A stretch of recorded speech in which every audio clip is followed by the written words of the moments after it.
इस कहानी की लेखिका है R.N. सोनिया। अभिराज सिंघानिया 25 साल का एक खूबसूरत लड़का है। हाइट 6 फीट, रंग गोरा, भूरी आंखें, काले खूबसूरत बाल जो हर समय बिखरे रहते हैं, मस्कुलर बॉडी, तीखे नैन नक्श, हमेशा लड़कियों से दूर रहता है। कोई लड़की आज तक पसंद ही नहीं आई। सबके लिए तो एक गुस्से वाला इंसान, मगर अपने 3 दोस्तों के साथ थोड़ा नरम दिल। दोस्तों के लिए हमेशा जान हथेली पर रखता है। रियल एस्टेट के अपने बहुत बड़े बिजनेस सिंघानिया बिल्डर्स का इकलौता वारिस। बहुत बड़ा बंगला है, पर उसमें रहता नहीं, अपने 3 दोस्तों के साथ एक आलीशान फ्लैट में रहता है। क्योंकि बंगले में दादी माँ हर समय उस पर नजर रखती हैं, तो उनसे बचने के लिए वहाँ नहीं रहता, कभी कभी ही घर जाता है। उस फ्लैट में 4 कमरे हैं और चारों कमरों में चारों दोस्त रहते हैं, और एक बड़ा हॉल, एक तरफ डाइनिंग हॉल और एक साइड में बड़ी सारी किचन है। अभिराज के तीनों दोस्तों के नाम विहान, अंश और तरुण है।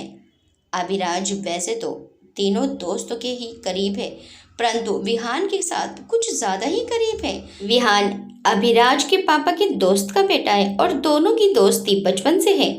दोनों ने पढ़ाई भी साथ साथ ही की है। विहान अभिराज बिल्डर्स कंपनी की साइट का काम देखता है। इसके अलावा कंपनी के बाहर के सारे काम करता है। कोई जमीन खरीदनी हो या किसी के साथ कोई पंगा हो जाए या किसी बिल्डिंग के लिए कोई जमीन खोजनी हो, तो ये सब काम विहान के ही जिम्मे है। अगर किसी से कोई पंगा हो जाए तो ऐसे सिचुएशन से निपटने के लिए अभिराज सिंघानी ने बहुत सारे गार्ड्स भी रखे हुए हैं। फिर भी हर काम में अभिराज और विहान दोनों आगे आगे रहते हैं। तरुण एक लॉयर है और अभिराज की कंपनी के सभी लीगल केस वही देखता है। अभिराज और विहान की अंश और तरुण के साथ 9th क्लास से दोस्ती हुई थी, तब से चारों साथ हैं और पक्के दोस्त हैं। वंश अभिराज की कंपनी में ही इंजीनियर है और अभिराज बिल्डर्स कंपनी की जो भी बिल्डिंग्स बनती है उनका नक्शा वंश ही अप्रूव करता है। वहीं एक घर में लड़की आवन्या सुबह के 5 बजे नहा धोकर तैयार होकर घर में एक कोने में बने मंदिर में जाती है। आवन्या ने नीले रंग का सिंपल चूड़ीदार फुल स्लीव्स का सूट पहना हुआ था, जो दूध से भी गोरे बदन पर खिलकर निकल रहा था। लंबे बालों की चोटी बनाई हुई, कमर तक उसकी चोटी आ रही थी। आवन्या बहुत ही प्यारी लग रही थी। मंदिर में आवन्या बहुत ही धीमी आवाज में भगवान की आरती गाती है। भगवान का आशीर्वाद लेकर आवन्या ने घर की साफ सफाई की, फिर किचन में जाकर खाना बनाया। खाना बनाने के बाद जल्दी जल्दी चाय बनाकर दादी के कमरे में लाई। तब तक उसकी दादी भी उठ चुकी थी। आवन्या अपनी दादी के गले लगते हुए बोली, गुड मॉर्निंग दादी। दादी बोली, गुड मॉर्निंग मेरी गुड़िया। आवन्या ने दादी को चाय देते हुए कहा, दादी ये लीजिए आपकी चाय। दादी ने आवन्या से पूछा, आज तो पिएगे ना मेरे साथ चाय? आवन्या ने मुस्कुराते हुए कहा, जी दादी, मैंने आज अपनी भी चाय बना ली। दादी ने दुखी होकर कहा, मैं भी कैसी अभागन दादी हूँ तेरी, तुझे हमेशा मेरी ही फिक्र करनी पड़ती है, मैं तो तेरे लिए कुछ कर भी नहीं सकती। आवन्या बात को टालते हुए बोली, दादी आप क्यों उदास होती हो? मेरे पास आप हो ना, फिर मुझे कुछ नहीं चाहिए, मुझे तो सिर्फ आपका प्यार चाहिए। दादी ने आवन्या को प्यार करते हुए कहा, बस यही तो है मेरे पास तुझे देने के लिए, और ये प्यार तुझे मिल भी मुझसे ही सकता है। मैं तो बस यही दुआ करती हूँ भगवान से कि तुझे कोई अच्छा सा राजकुमार मिले जो तुझसे प्यार करे और तुझे इस नर्क से निकाल कर ले जाए। दादी मेरी किस्मत में किसी राजकुमार का प्यार नहीं लिखा, सिर्फ और सिर्फ आपका प्यार ही चाहिए मुझे। तभी बाहर से किसी के गरजने की आवाज आती है, ओ हीरोइन, आज चाय मिलेगी या नहीं, या खुद ही सारे दूध की चाय बनाकर पी ली? पता नहीं किस मनहूस घड़ी में इसे घर लाने का फैसला किया था, जब देखो घुसी रहती है उस कमरे में। आवन्या ने डरते हुए जवाब दिया, आई दादी, और बोल कर बिना चाय पिए जल्दी से बाहर चली गई। दादी अपने आप से ही बोली, पता नहीं क्या लिखा है इस बच्चे के नसीब में, मैं चाहकर भी कुछ नहीं कर सकती, सब कुछ होते हुए भी इसके पास कुछ भी नहीं है। सब कुछ इसी का है, पर खुद मालिक बने बैठे हैं और इस बच्ची को नौकरानी बनाकर रख दिया है। बाहर सोफे पर पैर पसारे निर्मला नाम की मोटी सी औरत बैठी हुई थी, जो आवन्या की ताई है। आवन्या को देखते ही निर्मला जोर से बोली, आ गई अपनी दादी के कमरे से सुबह सुबह? गप्पे मारने के अलावा कुछ और काम भी कर लिया कर, सिर्फ रोटियां तोड़ना आता है तुझे? अगर उन्हें चाय दे दी हो तो हमें भी दे दो। आवन्या ने डरते हुए कहा। जी जी, जी ताई जी। और ये कहते हुए किचन में चली गई। इधर ताई का बड़बड़ाना शुरू रहता है। काम भी कर लिया कर कभी, और बिना काम किए कॉलेज मत चली जाइयो। जब देखो तो घूमने का बहाना चाहिए इसे। इधर अभी घर का काम खत्म हुआ नहीं, 8 बजे महारानी को कॉलेज जाने की जल्दी हो जाएगी। आवन्य के तायाजी भूपेंद्र कमरे से बाहर आते हुए गुस्से में बोले। अरे, कितनी बार बोला है सुबह सुबह इसके मत्थे मत लगा करो। खुद का भी मूड खराब करती हो और हमारा भी। ताई भी गुस्से में बोली। तो क्या करूं, कमरे से निकलने का नाम ही नहीं लेती है तो। और तुम्हारी माँ को भी इसे अपने पास बिठाने में बड़ा मजा आता है। ताया जी किचन की तरफ तेज आवाज लगाते हुए बोले। जल्दी चाय बना कर ला। आवन्या घबराते हुए बोली। जी ताया जी, बस लाई। आवन्या जल्दी जल्दी चाय बनाकर लाने लगी। इसी हड़बड़ाहट में उसका पैर हॉल में बिछे कारपेट में फंस गया, जिससे वो चाय की ट्रे समेत नीचे गिर गई। चाय तेज गर्म थी, जो आवन्य के हाथ पर भी गिर गई। उसकी चीख निकल गई। ताई चिल्लाकर बोली। हो गया सत्यानाश, कर दिया सुबह सुबह नुकसान। देखकर नहीं चल सकती, आंखें हैं ये बटन, पता नहीं किस ख्यालों में खोई रहती है। इतना महंगा कारपेट खराब कर दिया। ताया जी गुस्से से आवन्य के करीब आए और गुस्से से बोले। कर दिया ना हमारा सुबह सुबह दिमाग खराब। उन्होंने वहीं टूटे पड़े हुए कप के टुकड़े को उठा लिया और आवन्य के हाथ के ऊपर रख कर दबा दिया और अपने दांत भींचते हुए बोले। एक कप चाय मांग ली तो कभी तोड़ दिया। तुझे पाल रहे हैं, ये क्या कम है कि जो तू नुकसान भी करने लग गई। आवन्य की चीख निकल गई। वे रोते हुए बोली। आह ताया जी, दर्द दर्द दर्द हो रहा है, प्लीज छोड़ दीजिए, गलती से गिर गई। शोर सुनकर आवन्य के ताई जी का बेटा और बेटी दोनों अपने अपने कमरे से बाहर निकलकर आकर चुपचाप खड़े तमाशा देखने लगे। आवन्य की रोने की आवाज सुनकर दादी भी धीरे धीरे चलते हुए बाहर आ गई। बाहर का नजारा देखकर वो घबराते हुए बोली। भूपेंद्र, छोड़ दे बच्ची को। भूपेंद्र अपनी माँ की तरफ देखते हुए बोला। बड़ा तरस आता है इस बच्ची पर, कभी मेरे बच्चे पर तरस खाया है। दादी गुस्से में बोली। तेरे बच्चे तरस खाने लायक बनाए हैं तूने, और तुम दोनों मियाँ बीवी हो ना अपने बच्चों को संभालने के लिए। अरे, तेरे छोटे भाई की बेटी है, छोड़ दे उसे। भूपेंद्र चिल्लाते हुए बोला। नहीं था वो मेरा भाई, समझी। हमेशा तुमने और तुम्हारे पति ने मुझसे ज्यादा उसे ही प्यार दिया, उसी के नाम प्रॉपर्टी कर दी सारी। अब उसकी गलती की सजा तो यही भुगतेगी ना। दादी रोते हुए बोली। देख, लड़की पर तरस खा ले, उसे दर्द हो रहा है। भूपेंद्र तंज भरे अंदाज में बोले। अच्छा, ये तो हमें पता ही नहीं था कि इसे दर्द भी होता है। भूपेंद्र नीचे आवन्य के पास घुटने के बल बैठ आवन्य के बालों को पकड़ पीछे की तरफ खींचते हुए बोले। आज तू कॉलेज नहीं जाएगी, जल्दी घर का काम खत्म कर, समझी। आवन्य ने डरते डरते रोते हुए कहा। मैंने सारा काम खत्म कर दिया है, आज प्रोजेक्ट सबमिट करना है, प्लीज जाने दीजिए, बहुत जरूरी है। ताया जी दांत भींचते हुए बोले। कोई जरूरत नहीं कॉलेज जाने की। आवन्या अपने हाथ में आ रहे खून पर दूसरा हाथ रखते हुए बोली। प्लीज ताया जी। अब ताई जी बोली। जाने दो, इतनी फीस भरी है, फेल हो गई तो फिर से 1 साल की फीस भरनी पड़ेगी। मजबूरी भी तो है इसे पढ़ाना। वैसे भी बस आखिरी साल है इसका, वरना लोग कहेंगे अपनी को पढ़ा रहे हैं और भाई की लड़की को घर पर बैठा लिया। यह साल पूरा हो जाए तो इसकी शादी कर देनी है। शादी के बाद हमारी तो जान छूट जाएगी इससे। ताया जी उसके बाल छोड़ते हुए बोले। ठीक है, चल जा।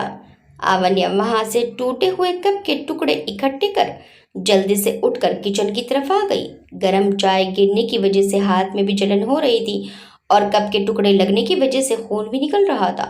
आवन्या किचन में फर्श पर बैठ गई और दोनों पैरों के बीच अपने चेहरे को छिपाकर रोने लगी। ये रोज का ही था। आवन्या को तो जैसे आदत ही हो गई थी इस सब की, पर इस सब वजह से वो हमेशा डरी हुई रहती थी।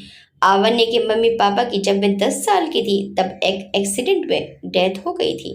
अब वो 21 साल की थी। प्रॉपर्टी उसी के नाम थी, इसलिए उसके ताया जी और ताई जी उसे पाल रहे थे, या ये कह लो कि उसकी प्रॉपर्टी पर खुद ऐश कर रहे थे। और उसकी जिंदगी किसी जेल में पड़े कैदी से कम नहीं थी। आवन्या अपनी दादी के अलावा और किसी से बात नहीं करती थी, हमेशा डरी सहमी सी रहती थी। किचन में दादी आकर उसका सिर सहलाते हुए बोली। आवी। आवन्या आंसू पोंछ कर खड़े होते हुए बोली। दादी, मैं ठीक हूँ। दादी उसका हाथ पकड़कर बोली। चल मेरे कमरे में हाथ में दवाई लगा दूं बेटा। आवन्या बोली, नहीं दादी, अभी दीदी को भी नाश्ता देना है, फिर लेट हो जाऊंगी कॉलेज के लिए। दादी आवन्या को थोड़ा सा गुस्सा दिखाते हुए बोली, नाश्ता वो अपने आप नहीं ले सकती? पता नहीं मैंने कौन से बुरे कर्म किए थे जो ऐसा बेटा मिला। नरक बना दिया तेरी जिंदगी इन्होंने। आवन्या अपनी दादी से अपने आंसू छुपाते हुए बोली, कोई बात नहीं दादी, आप रूम में बैठिए, मैं ठीक हूँ, बोलकर प्लेट में नाश्ता लेकर ताई जी की बेटी भावना, जो कि आवन्या से 1 साल बड़ी है, के रूम में चली जाती है। उसने वहीं बाहर खड़े होकर दरवाजा नॉक किया। भावना दरवाजे की तरफ देखते हुए बोली, आजा, तुझे बड़ा शौक है मुझे लेट करवाने का, चल जल्दी नाश्ता दे। आवन्या प्लेट भावना के सामने रखकर जाने लगी तो भावना उसे आवाज लगाते हुए बोली, रुक, ये ले, बोलते हुए उसकी तरफ एक जोड़ी पुराना सूट सलवार फेंका और बोली, पहन लियो। मैं नहीं पहनती अब। आवन्या का मन तो नहीं था लेने का, पर वो जानती थी मना करने का मतलब है फिर से मार खाना। वो चुपचाप नीचे गिरा हुआ सूट उठाकर रूम में चली गई। दादी वहीं बैठी हुई थी, कपड़े देख गुस्से से उस सूट को देखा और बेड पर फेंक के मारा और बोली, पकड़ा दिया फिर से उतरन, खुद तो नए कपड़े हर महीने लाते हैं और तुझे हमेशा पुराना देते हैं। आवन्या ने कपड़ों को बेड से उठाकर अलमारी में रखकर दादी की गोद में सिर रख लिया। उसे रोना तो बहुत आ रहा था, पर वो दादी के सामने अपने आंसुओं को संभालना सीख चुकी थी। आवन्या लंबी सांस खींचकर बोली, दादी आप क्यों फिक्र करती हो, मैं ठीक हूँ। अब मुझे कोई फर्क नहीं पड़ता कि वो मेरे साथ कैसा बिहेव करते हैं, मेरे लिए बस आप जरूरी हो और कुछ नहीं। दादी बोलना तो बहुत कुछ चाहती थी, पर कुछ बोल नहीं पाती थी। उन्होंने चुपचाप आवन्या के हाथ पर दवाई लगाई और पट्टी बांध दी। आवन्या उठते हुए बोली, दादी आज मैं लेट नहीं हो सकती, मैं चलती हूँ। खाना बनाकर रखा हुआ है, टाइम से पक्का खा लेना, और हाँ, दवाई खाना मत भूलना। दादी बोली, ठीक है मेरे बच्ची, संभल कर जाइयो। आवन्या ने अपने बैग को उठाते हुए जवाब दिया, ठीक है दादी। आवन्या कॉलेज के लिए निकलती है। वो कॉलेज आधे घंटे का रास्ता पैदल ही चलकर जाती थी, क्योंकि ताया ताई जी उसे किराया नहीं देते थे। कॉलेज में भी आवन्या किसी से बात नहीं करती थी, वो सीधी अपनी क्लास में जाती थी और अपना पूरा ध्यान बस पढ़ाई पर देती थी। वो कॉलेज में इधर उधर भी नहीं घूमती थी। कैंटीन में उसने कभी जाकर देखा ही नहीं था, क्योंकि उसके पास इतने पैसे नहीं थे कि वो कैंटीन में कुछ खा सके। जब क्लास नहीं होती तो लाइब्रेरी में जाकर पढ़ती रहती थी और सीधा घर आती थी, और घर आते ही फिर से काम में लग जाती थी। कॉलेज के अलावा मैं घर से कभी बाहर नहीं जाती थी। हाँ, बस कभी कभी दादी के साथ मंदिर चली जाती थी। अभिलाष बिल्डर्स की बिल्डिंग में टॉप फ्लोर पर एक रूम में 4 लड़के बहुत ज्यादा सहमे हुए से फर्श पर सिमट कर बैठे हुए हैं। उनके आसपास वंश और तरुण भी बड़े आराम से चेयर पर बैठे हुए हैं। तभी सामने गेट से अभिलाष सिंघानिया अंदर आकर फर्श पर बैठे लड़कों के सामने बड़ी चेयर पर बैठते हुए बोला, क्या बात है, आजकल बड़ी तारीफें सुन रहा हूँ तुम्हारी। उनमें से एक लड़का डरते हुए बोला, भाई अब नहीं होगा ऐसा कुछ भी। अभिलाष दांत भींचते हुए गुस्से से उस लड़के का कॉलर पकड़कर बोला, तुम्हारे बाप की जागीर है वो लड़कियां जो रोज पहुंच जाते हैं उन सबको परेशान करने। दूसरा लड़का डरते हुए बोला, भाई अब कभी भी हम उस कॉलेज के आसपास भी नहीं दिखाई देंगे। अभिराज वंश और तरुण की तरफ देखते हुए बोला, क्या करना है इनका? तरुण मुस्कुराते हुए बोला, बॉस इस बार माफ कर दो, अगली बार ऐसा करेंगे तो देखेंगे, फिर उठाकर ही तो लाना है यहाँ। अभिराज वापस उन लड़कों की तरफ देखते हुए बोला, क्या करूं तुम चारों का? एक लड़का कांपती हुई आवाज में बोला, मैं। अभिराज गुस्से से बोला, एक बात पहली और आखिरी बार समझा रहा हूं, अगर आज के बाद किसी भी लड़की को तंग किया या तंग करने का सोचा भी तो तुम्हें इस बिल्डिंग से नीचे फेंक दिया जाएगा। अभिराज धमकी नहीं देता है, करके दिखाता है, समझे? लड़के बोले, सॉरी, हमें नहीं पता था कि ये सब आपके आदमी हैं, हम अब कभी भी ऐसा नहीं करेंगे, प्रॉमिस। अभिराज लड़कों के गालों को थपथपाते हुए बोला, बच्चे तुम सबके लिए यही अच्छा होगा, निकल जाओ अब यहाँ से। चारों लड़के उठकर तेजी से भागते हुए निकलते हैं। उनके जाते ही अभिराज तरुण से कहता है कि विजय अंकल से फोन करके कह दो कि अब विभा को ये लड़के कभी परेशान नहीं करेंगे। दरअसल विजय अंकल उसके पापा के दोस्त हैं और कितने ही दिनों से ये लड़के उनकी इकलौती बेटी विभा और उसकी सहेलियों को बहुत ज्यादा परेशान कर रहे थे। तो उन्होंने अभिराज से फोन करके इन लड़कों को समझाने के लिए कहा था। इसीलिए अभिराज ने इन्हें कॉलेज के बाहर से उठवा लिया था और इन्हें अच्छी तरह समझा दिया था। दरअसल अभिराज विभा को अपनी बहन मानता है, इसलिए विभा को अगर कोई परेशानी होती है तो विजय अंकल अभिराज को फोन कर देते हैं। अभिराज वंश से पूछता है, ये विहान कहाँ है, कहाँ रह गया वो? तो वंश ने अपना सिर खुजाते हुए कहा, यार वो तो काजल भाभी से मिलने गया है। अभिराज उन दोनों को घूरते हुए बोला, तुम लोग भी अपनी गर्लफ्रेंड के पीछे ऐसे ही पागल रहते हो या यही अजीब नमूना है? तरुण हंसते हुए बोला, यार जब आपकी गर्लफ्रेंड होगी तो आप अपने आप समझ जाओगे। अविनाश गुस्से से बोला, time waste, total time waste. ये लड़कियां सिर्फ चूना लगाती हैं और कुछ नहीं। इनके पीछे टाइम वेस्ट करने से तो अच्छा है अपने काम पर फोकस करो, आगे बढ़ो और तरक्की करो। वैसे भी अभिराज सिंघानिया को देखकर ही लड़कियों के पसीने छूट जाते हैं। कोई भी लड़की मेरे पास फटकने की हिम्मत नहीं करती। उस प्रेम पुजारी से पूछ कब तक दर्शन देगा। वंश विहान को कॉल करता है और बात करने के बाद अभिराज से कहता है, विहान रास्ते में है। ठीक है। फिर तरुण से बोला, तरुण मॉल की बिल्डिंग का नक्शा तैयार हुआ कि नहीं? वो काम जल्दी से खत्म कर, मुझे ये प्रोजेक्ट जल्दी से जल्दी पूरा करना है। ठीक है, मैं जल्दी ही ये काम पूरा करता हूँ, तरुण ने जवाब दिया। फिर उसने वंश से कहा, उस मेहरा वाले केस का क्या हुआ? उस केस को जल्दी से जल्दी खत्म करवा। अगर वे मेरा ज्यादा उछलने की कोशिश करे तो उसे उठवा कर ले आना। ठीक है, वंश ने भी जवाब दिया। दोनों को इंस्ट्रक्शन देकर अभिराज उठकर अपने ऑफिस में चला गया। वंश और तरुण भी रूम से बाहर निकल गए और अपने अपने काम में लग गए। इधर आवन्या कॉलेज से आकर घर का सारा काम खत्म करके अपनी पढ़ाई करती है। रात को खाने के वक्त ताया जी और ताई जी और भावना नहीं थे, वो किसी पार्टी में गए हुए थे। घर पर ताया का लड़का मोहित, उसका दोस्त सौरभ, आवन्या और दादी थे। आवन्या उन दोनों को खाना लगाकर दादी को खाना खिलाकर सुला देती है। इधर सौरभ की नजरें आवन्या पर टिकी हुई थी। वो बहुत ही गंदी नजरों से आवन्या को देख रहा था। मोहित सौरभ की नजरों का पीछा करते हुए बोला, फिक्र मत कर, बस 3 महीने और इंतजार कर ले, फिर तो तेरी ही है।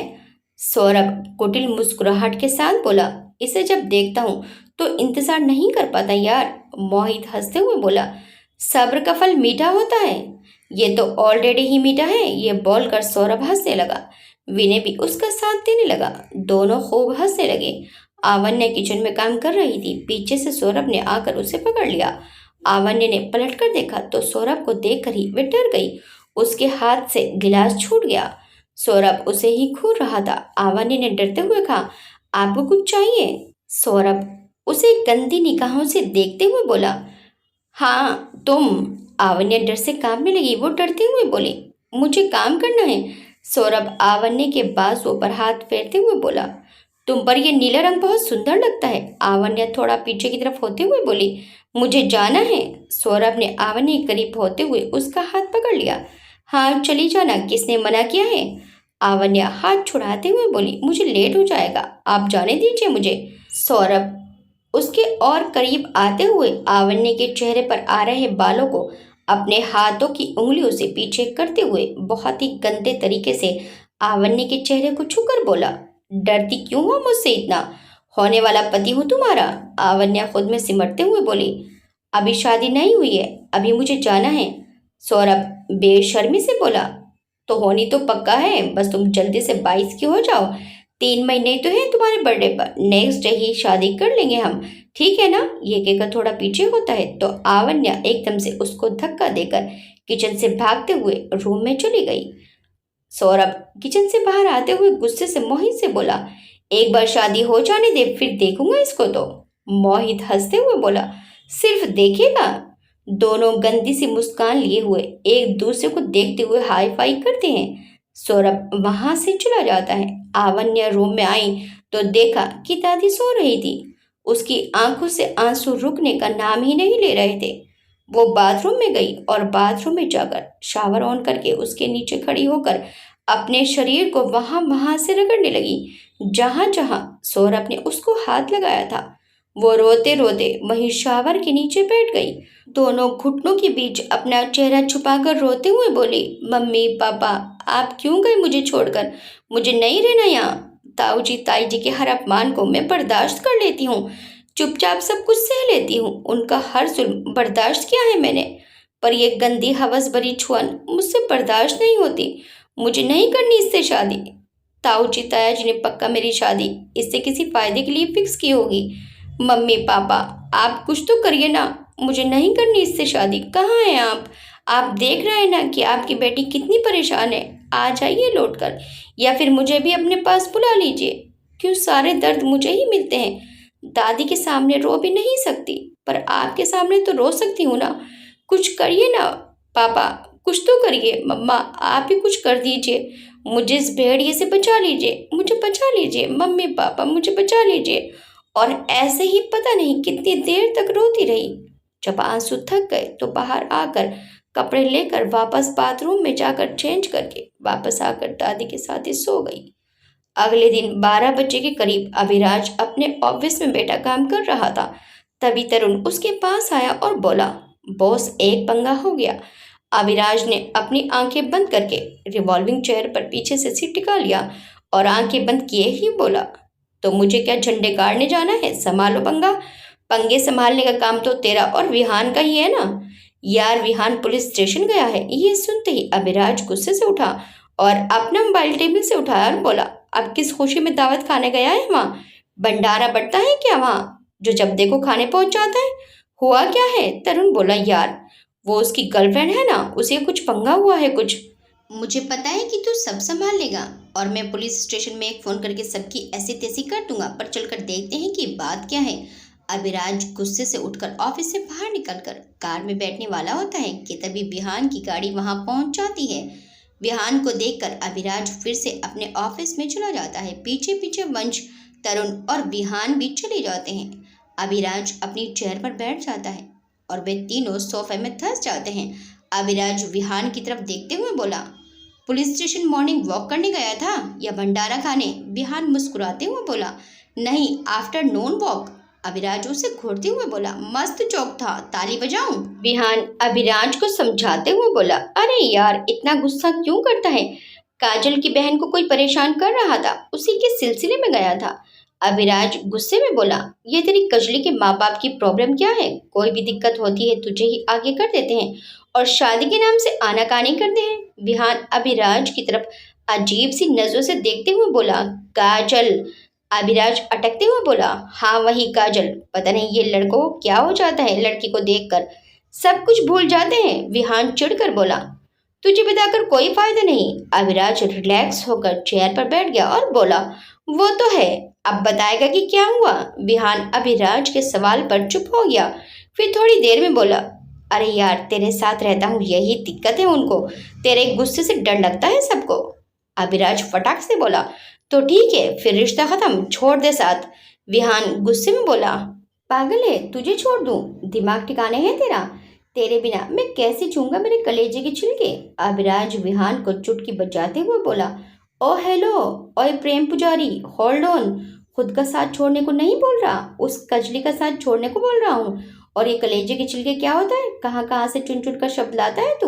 विहान अभिराज को घूरते हुए बोला, कभी तो सीरियसली मेरे दिल की बात समझ और बस जो दिल करता है वो बोल देता हूँ। अभिराज विहान की बात सुनकर बोला, अच्छा छोड़, ये बता कि अब क्या पंगा हुआ? विहान ने लंबी सांस छोड़ते हुए कहा, यार कोई लड़का है काजल की बहन के पीछे पड़ा हुआ है, वो उसे मना कर चुकी है पर फिर भी लेटर देते रहता है। अभिराज चिढ़ते हुए बोला, क्या हम ये लड़का लड़की का मैटर निपटाने के लिए ही पैदा हुए हैं? आजकल जहाँ देखो लड़का लड़की को परेशान कर रहा है, ये लड़कियां मेकअप क्यों पोतती हैं इतना? विहान ने मासूम सा मुंह बनाकर कहा, यार साली है मेरी होने वाली, तो उसे कोई परेशान करेगा तो बोलूंगा नहीं क्या? अभी ने विहान की टांग खींचते हुए कहा, तो चल फिर बैठा क्यों है, उसके लेटर का जवाब देकर आ। यार मैं नहीं जानता कौन है, कॉलेज में ही है उसके, तो जा उसके कॉलेज, उसकी बहन बता देगी कि कौन है, तुझे ही जाना होगा उसके कॉलेज उसकी बहन से मिलने। विहान ने कहा तो अभिराज चौंकते हुए बोला, क्यों? विहान थोड़ा सा झिझकते हुए बोला, काजल ने मुझसे रिक्वेस्ट की है कि आज मैं सारा दिन उसके साथ स्पेंड करूं, तो उसकी बहन का मैटर सॉल्व कर लियो प्लीज यार, मेरा इतना सा काम कर दे। ऐसे ऐसी क्यों रिक्वेस्ट की है उसने तुझसे? वो उसकी बहन है ना, उसे छोड़ती ही नहीं है आजकल, उससे ही चिपकी रहती है और आज हमारा स्पेशल डे भी है तो इसलिए। अभिराज उसे घूरते हुए बोला, कौन सा स्पेशल डे? आज के दिन ही मैंने उसे प्रपोज किया था। जैसे ही विहान ने बताया तो अभिराज उसे खाने वाली नसों से बोला, स्क्रू ढीला है क्या उसका? ये कोई स्पेशल डे हुआ? विहान ने एक लंबी सांस लेकर कहा। जब तुझे प्यार होगा तुझे तब एहसास होगा। प्लीज यार देख, मना मत कर देना मेरा काम। अभिराज ने मुंह बनाते हुए कहा। ठीक है, मैं चला जाऊंगा। और हाँ, ये प्यार व्यार की बद्दुआ ना मांगा कर मेरे लिए। कमीनों, पता नहीं क्या क्या करवाओगे मुझसे। द ग्रेट अभिराज सिंघानिया की तो उसके दोस्त ने ही बैंड बजाई हुई है। विहान भागकर आया और अभिराज के गले लगता हुआ बोला, थैंक यू मेरी जान। वैसे प्यार कोई बद्दुआ नहीं होती। जिस दिन तुझे प्यार होगा ना, तुझे उस दिन एहसास होगा। अभिराज चिढ़ते हुए बोला, चल हट, ये झूठा प्यार मुझसे नहीं होगा कभी। ये बता, मैं उस कजली की बहन को पहचानूंगा कैसे? विहान बोला, मैं तुझे नंबर सेंड कर दूंगा उसका, तू बात कर लियो। और हाँ यार, नाम तो ठीक से ले लिया कर, काजल। ठीक है काजल। एक तो मेरा यार छीन लिया, ऊपर से उसे इज्जत भी दूं। सुन ले, उसे बोल दियो जेठ हूं उसका। विहान ने मुस्कुराते हुए कहा, तू फिक्र मत कर, उसे पता है सब। हाँ ये ठीक है, पहले लंच कर लो फिर निकलता हूँ कॉलेज। अभिराज वंश को खाना लगाने के लिए कहता है और विहान काजल से मिलने के लिए चला जाता है। फिर अभिराज, तरुण और वंश तीनों लंच करते हैं और लंच करके अभिराज वंश और तरुण को लेकर कॉलेज के लिए निकल जाता है। अभिराज कॉलेज पहुंचकर काजल की बहन टीना को कॉल करता है। टीना फोन उठाती है। अभिराज टीना से कहता है, मैं अभिराज बोल रहा हूँ, कहाँ हो तुम? मैं लाइब्रेरी के बाहर खड़ी हूँ। पहचानूंगा कैसे तुम्हें? मैंने ब्लैक ड्रेस पहनी है। ठीक है, आता हूँ। वो नमूना भी वही है? अभिराज ने पूछा। टीना ने जवाब दिया, हाँ वहीं खड़ी रहो, अभी आता हूँ। ये कहकर अभिराज ने फोन काट दिया। वह वंश और तरुण से बोला, तुम लोग गेट पर ही रहना और गाड़ी तैयार रखना। कभी वो मुझे देखकर भागने लगे तो आज उसे भागने नहीं देना है। अभिराज कॉलेज के अंदर जाकर लाइब्रेरी के बारे में पूछकर लाइब्रेरी पहुंचता है। इधर ये वही कॉलेज है जहां आवन्या पढ़ती है। आवन्या लाइब्रेरी से बाहर ही आ रही थी। टीना लाइब्रेरी के दूसरे गेट की तरफ खड़ी थी। रीना ने ब्लैक टॉप जीन्स पहना हुआ था, वहीं आवन्या ने ब्लैक चूड़ीदार सूट पहना हुआ था। अभिराज जैसे ही लाइब्रेरी के बाहर पहुंचा, उसे पीछे की तरफ से आवन्या आते दिखी। ब्लैक ड्रेस की वजह से उसे लगा कि वो टीना है। अभिराज उसके पास आया और बोला, कहाँ है वो नमूना? आवन्या ने पलट कर देखा। अभिराज ने अब तक आवन्या को नहीं देखा था। वो अपना मुंह इधर उधर घुमाकर चारों तरफ देख रहा था और अपनी लाइसेंस वाली गन जो उस लड़के को डराने के लिए लेकर आया था, वही गन निकाल रहा था। गन देखते ही आवन्या डर के मारे कांपने लगी। अभिराज ने एकदम से तेज आवाज में कहा, कहाँ है वो नमूना, बताएंगे आप? आवन्या कोई जवाब नहीं देती। अभिराज को गुस्सा आ जाता है। वो उसका हाथ पकड़कर खींचकर अपने आगे खड़ा करता है। अभिराज की नजर आवन्या को देखते ही कहीं खो जाती है। सुंदर निश्चल आंखें, कुदरती गुलाबी होठ, गोरा रंग, तीखे नैन नक्श देख अभिराज उसमें ही खो जाता है। बिना मेकअप के उसका चेहरा ऐसा था जैसे गुलाबी रंग शीशे में भरा हुआ हो। आवन्या डर से कांप रही थी। उसने डरते हुए अपना हाथ छुड़ाने की कोशिश की पर छुड़ा नहीं पाई। अभिराज बस आवन्या को देखता ही रहता है। आवन्या ने डर के मारे अभिराज के हाथ में अपने दांतों से काट लिया। अभिराज की एकदम से हल्की सी चीख निकली। उसके हाथ से आवन्या का हाथ छूट गया। आवन्या तुरंत वहां से भाग गई। अभिराज बस उसे जाते हुए ही देखता रहा। इतने में वंश और तरुण भी वहां आ गए। क्या हुआ यार, काम हो गया? हमने सोचा हम भी अंदर ही चलते हैं, वहीं तक पहुंच लेंगे। अभिराज की आंखों के सामने आवन्या का ही चेहरा घूम रहा था। हाँ, अभिराज ने बेतहानी में कहा, चले भाई फिर? हाँ चल। वो आवन्या की आंखों में इतना खो गया कि वो भूल ही गया कि वो यहाँ किस काम से आया था। अभिराज वंश और तरुण के साथ अपने ऑफिस वापस आ गया। ऑफिस में सोफे के ऊपर आराम से लेट गया। थोड़ी देर में विहान आया और अभिराज से बोला, तू फोन क्यों नहीं उठा रहा टीना का और ना ही मेरा? अभिराज मुस्कुराते हुए बोला, उस नमूने को तो मैं पर्सनली हैंडल करूंगा क्योंकि अब वो मेरा पर्सनल मैटर है। बस टीना को बोल देना कि बहुत तेज काटा है, अगली बार मत काटना। विहान कंफ्यूज होकर बोला, ये क्या कह रहा है? किसने काटा है तुझे? और टीना का मैटर तेरा पर्सनल मैटर कैसे हो गया? आ रही हैं अभी दोनों बहनें यहाँ पर, कर लियो खुद ही बात। अभिराज खुश होते हुए बोला, सच में वो यहाँ आ रही हैं? विहान बोला, हाँ, वो तेरा वेट करती रही, वहां तू पहुंचा ही नहीं। अभिराज उसकी बातों को नजरअंदाज करते हुए बोला, ये बता मैं कैसा लग रहा हूँ? विहान चौंकते हुए अभिराज के माथे पर हाथ रखकर बोला, तेरी तबीयत तो ठीक है? मस्त है, अभिराज ने मुस्कुराते हुए जवाब दिया। तभी वंश अंदर आते हुए बोला, विहान काजल भाभी आई है, हाँ भेज दे यहीं पर। वंश बोला, ठीक है यहीं भेज रहा हूँ। काजल और टीना के अंदर आते ही अभिराज वहां आवन्या को ना देख गेट की तरफ जाते हुए बाहर देखता है। अभिराज काजल से पूछता है, टीना कहाँ है? विहान, टीना और काजल एक दूसरे को चौंकते हुए देखते हैं। विहान टीना की तरफ इशारा करते हुए बोला, ये कौन है? अभिराज टीना को ऊपर से नीचे की तरफ देखते हुए अजीब सा मुंह बनाते हुए बोला, कौन है? विहान अभिराज को घूरते हुए बोला, अभी यही टीना है। अभि ने तेज आवाज में चौंकते हुए कहा, क्या? फिर वो कौन थी? फिर काजल से बोला, आर यू श्योर ये तुम्हारी ही बहन टीना है? काजल बोली, भैया ये कैसा सवाल है, यही मेरी बहन है। अभी मुंह लटका कर बैठ गया। विहान उसके पास बैठते हुए बोला, तू ठीक है? अभिराज ने थोड़ा उदास होकर कहा, हाँ। विहान बोला, तू टेंशन मत ले, मैं ही चला गया था कॉलेज जब तूने फोन नहीं उठाया, तो खर्चा पानी तो दे दिया उसको, माना तो ठीक, वरना उठा लाएंगे यहाँ पर खातिरदारी करने। अभी उदास होकर बस इतना ही बोल पाया, अभिराज सबके लिए कॉफी मंगवा लेता है। थोड़ी देर में विहान दोनों बहनों को छोड़ने चला जाता है। अभिराज को आज अजीब सी बेचैनी हो रही थी जो आज से पहले कभी नहीं हुई थी। विहान 5 बजे करीब वापस आया। अभिराज आंखें बंद किए हुए अपनी चेयर पर पीछे सिर लगाकर बैठा हुआ था। जब से उसने कॉलेज में आवन्या को देखा था तब से उसे चैन नहीं था। उसका दिल आवन्या को दोबारा देखने के लिए तड़प रहा था। विहान उसके सामने चेयर पर बैठते हुए बोला, क्या हुआ आज कॉलेज में? अभिराज ने आंखें खोलकर विहान को देखा। विहान उसे ही देख रहा था। अभिराज ने एक फाइल उठाते हुए कहा, कुछ नहीं। विहान ने फिर पूछा, किस लड़की से मिला है तू, जिसे तूने टीना समझ लिया? अभिराज ने फाइल से नजरें उठाकर विहान को गौर से देखा। अभिराज को चुप देखकर विहान शक करता हुआ फिर से बोला, अब बताएगा भी कुछ? तेरी आंखें बता रही हैं कुछ तो गड़बड़ है। फिर अभिराज उसे कॉलेज की सारी बात बताता है। विहान ने अभिराज को घूर कर देखा। अभिराज उसके इस तरह से देखने पर सब पका गया और बोला, अब ऐसे क्या देख रहा है? विहान चौंकते हुए बोला, मतलब एक लड़की तुझे दांतों से काट गई और तू सिर्फ उसे देखता रहा? अभिराज आवन्या को फिर से याद करते हुए बोला, उसकी आंखों में हजार सवाल थे यार।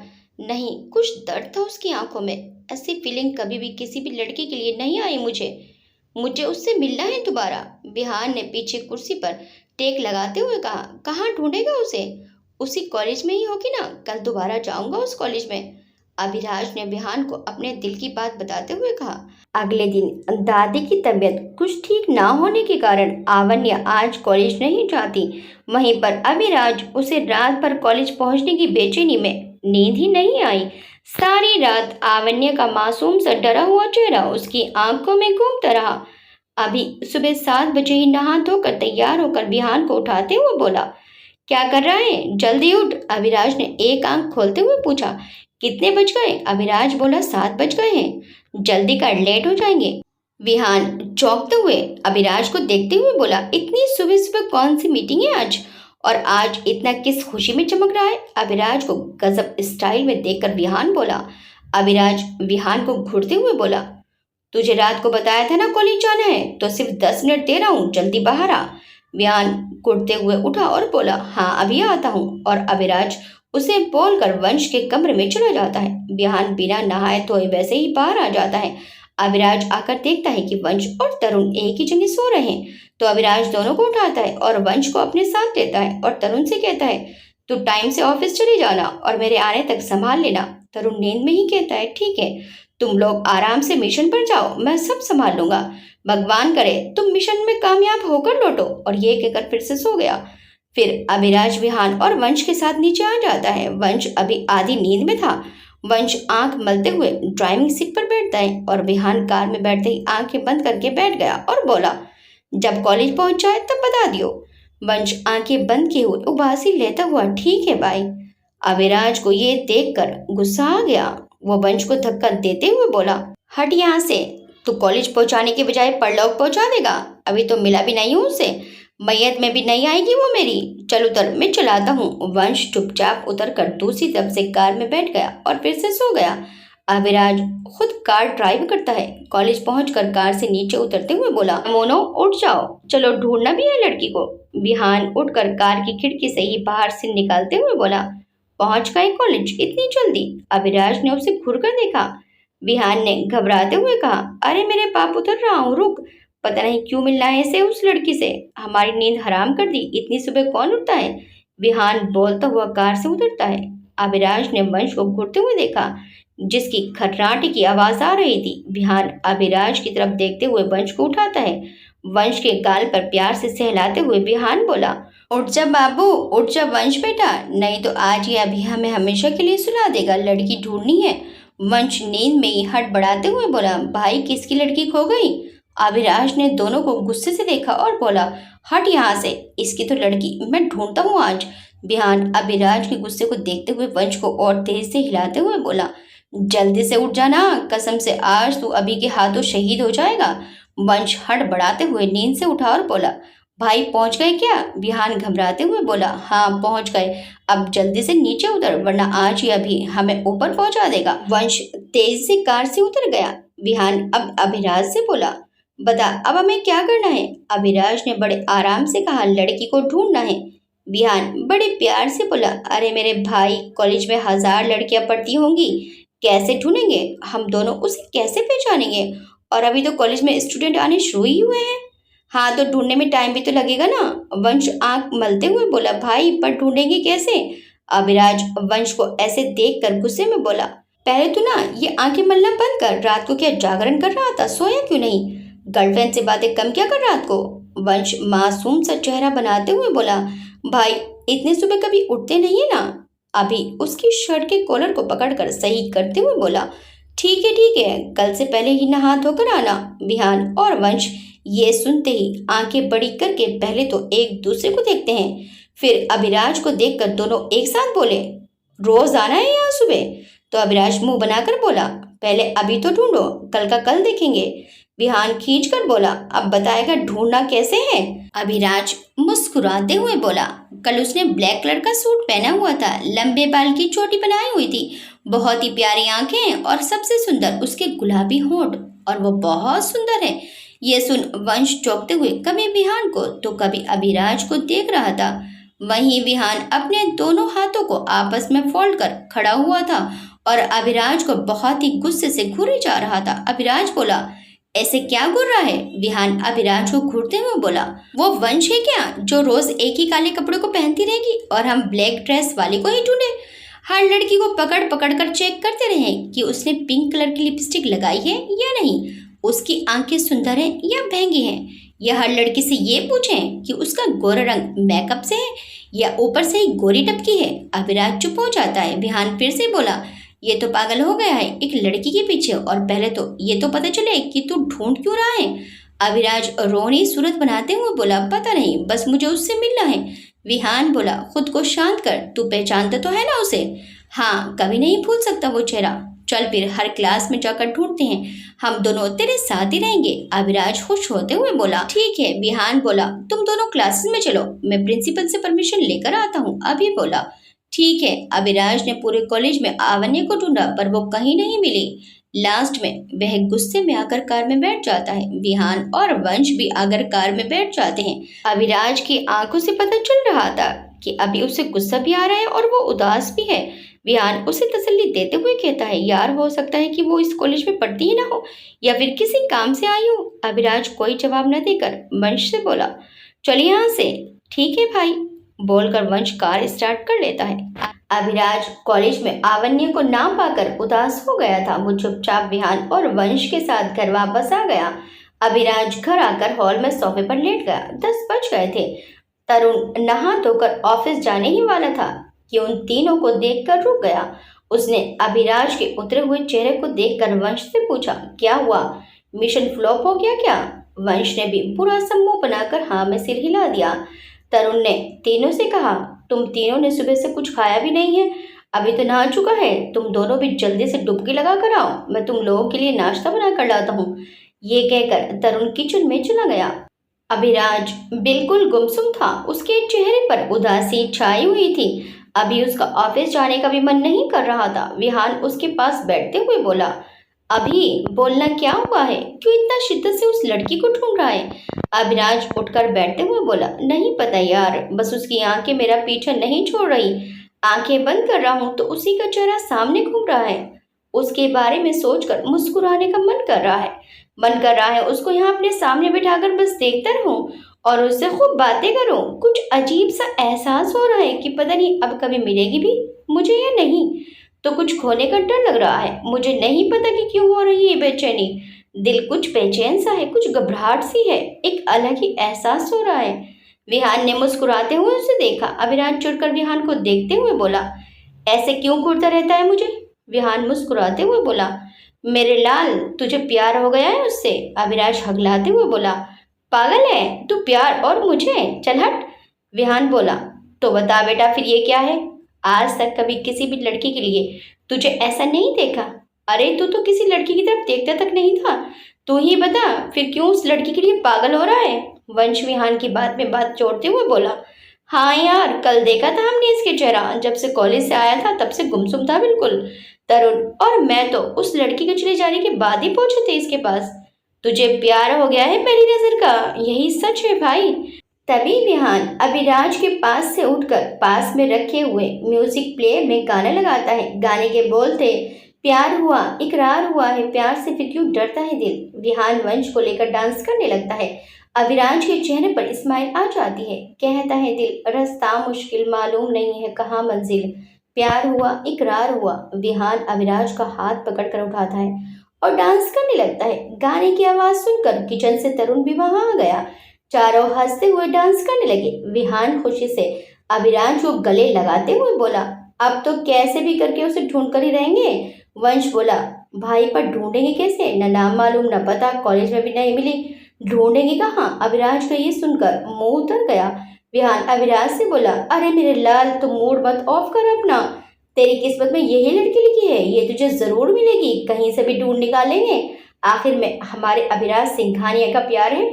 अभिराज ये सुनकर हंसते हुए बोला, पक्का? विहान मुस्कुराते हुए बोला, पक्का। अभी वो सब डांस करके बैठे ही थे कि तभी विहान के नंबर पर दादी का वीडियो कॉल आ गया। विहान ने नंबर देखा तो बोला, सीएम का फोन है। ये सुनते ही सबको सांप सूंघ गया। विहान ने कॉल उठाया तो अभिराज ने कहा, कैसी हो सीएम साहिबा? दादी गुस्से में बोली, हम आप सबको सूली पर चढ़ा देंगे। अभिराज बोला, दादी आप पहले जल्लाद थी क्या? दादी और भी गुस्सा हो गई और गुस्से में बोली, नालायक, दादी को जल्लाद कह रहा है, रुक अभी वहीं आ रही हूँ। विहान बोला, दादी नमस्ते, ये तो बस ऐसे ही कह रहा था। दादी बोली, एक तो ये मेरा फोन नहीं उठाता है, तेरे फोन पर फोन करना पड़ता है। कितने ही दिन से कह रही हूँ घर आने के लिए, पर घर नहीं आ रहा है, अब मुझे ही वहां आना पड़ेगा। विहान बोला, दादी मैं जल्दी इसको लेकर आऊंगा, आप चिंता मत कीजिए। ठीक है, मैं इंतजार करूंगी, इसको जल्दी लेकर आना। ये कहकर दादी ने कॉल कट कर दी। दादी के फोन रखने पर सबने चैन की सांस ली। फिर विहान और वंश शॉवर लेने चले जाते हैं। तरुण उन तीनों के लिए डाइनिंग हॉल में डाइनिंग टेबल पर नाश्ता लगा देता है और अभिलाष, विहान और वंश तीनों मिलकर नाश्ता करते हैं और नाश्ता करने के बाद चारों ऑफिस के लिए निकल जाते हैं। दिन भर अभिराज आवन्या के ख्यालों में ही खोया रहा। उसे रह रहकर आवन्या की आंखें याद आ रही थी। शाम के 7 बजे के करीब सब अभिराज के ऑफिस में बैठे हुए थे। सारा स्टाफ जा चुका था, बस वो चारों ही बचे थे। तरुण और वंश कुछ पेपर वर्क कर रहे थे। अभिराज कोई फाइल देख रहा था और विहान के पास किसी का फोन आया। विहान फोन पर बात करते हुए ऑफिस से बाहर निकल गया। थोड़ी देर में वह ऑफिस में वापस आया और अभिराज के सामने चेयर पर बैठ गया और बोला, यार एक जरूरी बात करनी है। अभिराज खुशी से बोला, लड़की का पता चल गया क्या? कहाँ रहती है वो? विहान ने उसे घूरते हुए देखा। वंश और तरुण को हंसी आ गई। अब हर जरूरी बात उसी से शुरू होगी क्या? और मैंने देखा है क्या उसे, जो मैं पहचान लूंगा? अभिराज बुरा सा मुंह बनाकर विहान से बोला, बोल और कौन सी जरूरी बात करनी है? विहान बोला, वो मोहित है ना, वही जिसने अपनी पढ़ाई के लिए 5 लाख उधार लिए थे। अभिराज बोला, और पैसे चाहिए क्या उसे? तो दे दे। देख, किसी की भी तरक्की के आगे ये पैसे नहीं आने चाहिए। जब उसकी अच्छी नौकरी लग जाएगी तो दे देगा, अगर नहीं भी देगा तो कोई दिक्कत नहीं है। विहान बोला, नहीं यार, वो झूठा है, एक नंबर का धोखा दे रहा है हमें। अभिराज गुस्से से बोला, मतलब? विहान बोला, भाई वो उसकी कॉलेज की फीस तो उसके पापा भरते हैं और वो कोई कोचिंग वोचिंग भी नहीं ले रहा है। कोई गरीब नहीं है मोहित, पापा का अच्छा खासा बिजनेस है, लाखों की टर्न ओवर है महीने की। अभिराज गुस्से से बोला, फिर किस काम के लिए पैसे लिए उसने? विहान ने जवाब दिया, जुआ खेलने के लिए। यह सुनते ही अभिराज की आंखों में खून उतर गया। अभिराज बोला, आज सुबह से ही वैसे मेरा मूड खराब है, आज लगता है कि सारा गुस्सा उस पर ही उतरेगा। हिम्मत कैसे हुई उसकी जुए के लिए पैसे लेने की? घर पता है उसका? हाँ यार, पता कर लिया मैंने, उठवा ले उसे। अभिराज गुस्से से बोला, नहीं, इतना सब्र नहीं हो रहा है मुझसे। अब तो उसके घर जाकर ही देखना पड़ेगा कि वो कितना गरीब है। चलो उसके झूठ से पर्दा उठाकर आते हैं। अभिराज टेबल के ड्रॉर से गन निकालते हुए ऑफिस से बाहर निकलता है। चलो निकालता हूँ आज उसका जुआ। विहान, वंश और तरुण भी अभिराज के पीछे तेज से बाहर निकलते हैं। चारों कार में बैठ जाते हैं। तरुण कार चलाता है। कार आवन्य के घर के बाहर रुकती है। चारों तनतनाते हुए घर के अंदर घुस गए। हॉल में कोई नहीं था, सभी अपने अपने कमरे में थे। अभिराज गुस्से में हॉल में पड़े सोफे पर बैठ जाता है और विहान सामानों को पटकते हुए आवाज लगाता है, कोई बाहर आएगा या आग लगाऊं यहाँ? आवाजें सुनकर भूपेंद्र, निर्मला, भावना और मोहित बाहर आ गए। उनको देखकर विहान भी अभिराज के पास वहीं सोफे पर पैर पसार कर बैठ गया। मोहित की सिट्टी पिट्टी गुम हो गई, उसके पैर वहीं चुम गए। भूपेंद्र जी गुस्से से चिल्लाते हुए बोले, कौन हो तुम लोग? तुम सबकी हिम्मत कैसे हुई मेरे घर में तोड़ फोड़ करने की? अभी पुलिस को बुलाता हूँ। मोहित, फोन कर पुलिस को। अविनाश और विहान तो अभी भी वैसे ही बैठे हुए मोहित को घूर रहे थे और मोहित जमा हुआ सा अपनी होने वाली हालत के बारे में सोच रहा था। भावना निर्मला के पीछे जाकर खड़ी हो गई। अभिराज सब पर अपनी पैनी नजर डालता है। भावना अभिराज को बहुत ही अजीब नजरों से देख रही थी। उसे अभिराज बहुत स्मार्ट लग रहा था, पर उसे डर भी लग रहा था। अभिराज उसकी तरफ देखते हुए बोला, ओए ज्यादा मत घूर, नजर लग जाएगी मुझे। भावना ये सुन अपनी नजर नीचे कर लेती है। वंश मुस्कुराते हुए बोला, हाँ वैसे भी अब ये कॉपीराइट किसी और का ही है। अभिराज ने वंश को घूर कर देखा तो वंश घबरा गया। तभी अभिराज उसके चेहरे को देखकर मुस्कुराते हुए बोला, बिल्कुल सही जा रहे हो बेटे। वंश भी मुस्कुरा दिया।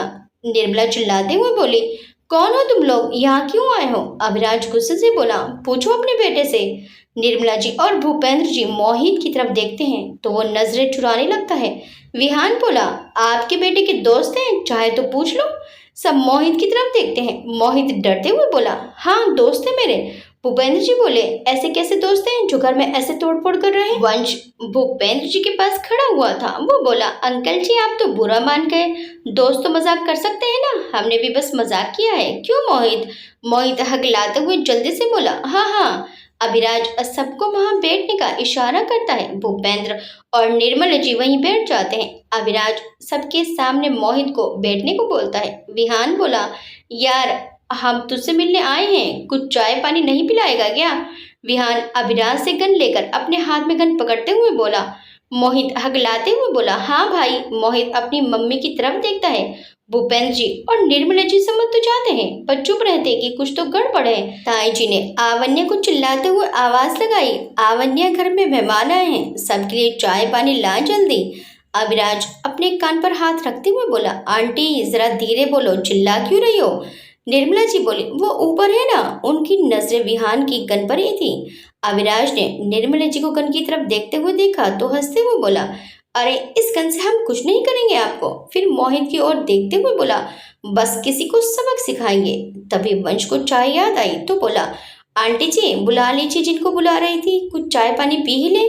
निर्मला जी हाँ में से हिलाते हुए ऊपर जाती हैं। आवन्या ऊपर छत पर बैठकर पढ़ रही थी।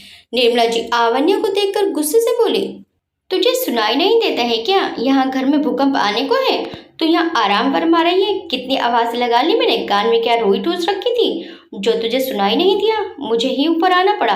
चल अब मेरा मुंह क्या देख रही है, जल्दी किचन में जा, कुछ लोग आए हैं, सबके लिए चाय पानी लेकर आई हो। आवन्या डरते हुए बोली, जी ताई जी। आवन्या ये कहकर भागकर नीचे आकर किचन में चली गई और निर्मला जी आराम से सीढ़ियों से उतरने लगी। इधर अभिराज मोहित से बोला, अब बोल, झूठ क्यों बोला? मोहित डरते हुए और हकलाते हुए बोला, भाई माफ कर दो। अभिराज गुस्से में विहान के हाथ से गन छीनकर मोहित की तरफ करके दांत भींचते हुए बोला, झूठ क्यों बोला? भूपेंद्र जी ने पूछा, क्या किया है इसने, मुझे बताओ। अभिलाष ने कहा, तो ठीक है, आप सुनो, आपके इस कपूत ने हमसे 5 लाख रुपए उधार लिए हैं, वो भी अपनी कॉलेज फीस भरने के नाम से। और ये भी बोला इसने कि ये बहुत गरीब है। भूपेन जी ने मोहित को गुस्से से घूरते हुए कहा, क्या कह रहा है ये? मोहित ने कोई जवाब नहीं दिया। भूपेन जी अभिलाष से बोले, ये क्यों लेगा तुमसे पैसे? इसकी फीस मैं भरता हूँ।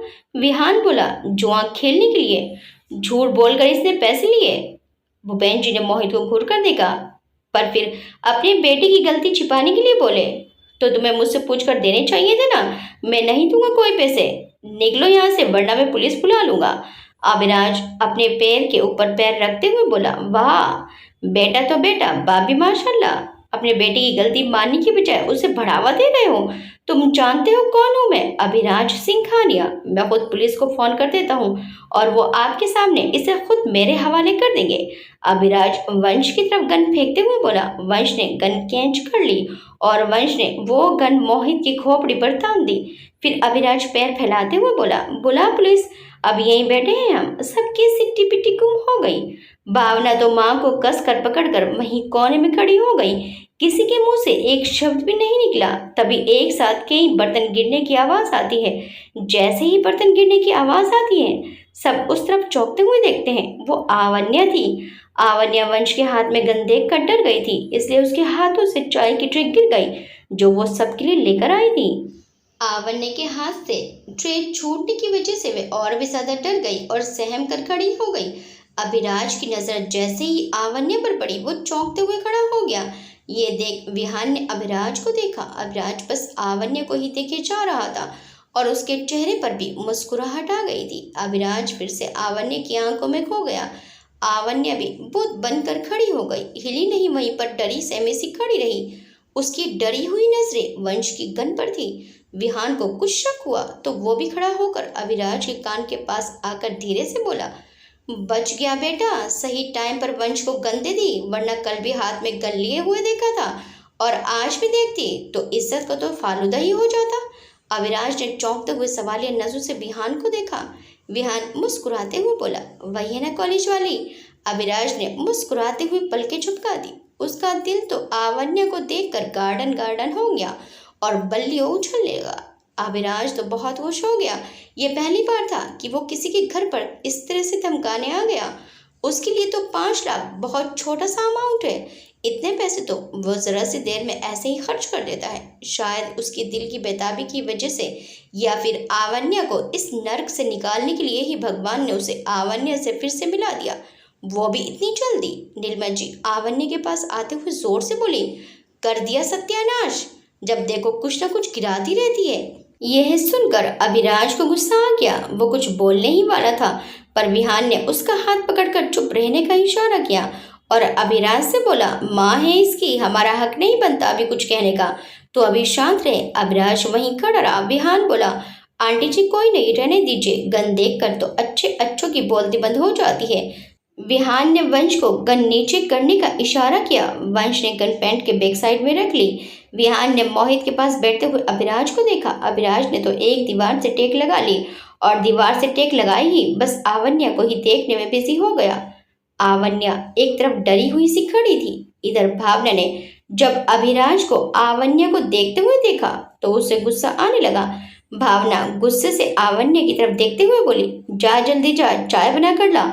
आवन्या भावना का ऑर्डर सुनकर वापस किचन में जाने लगी तो अभिराज को गुस्सा आ गया। अभिराज गुस्से में बोला, कोई कहीं नहीं जाएगा, हमें नहीं पीनी कोई चाय, सब चुपचाप वहीं खड़े रहो, समझे।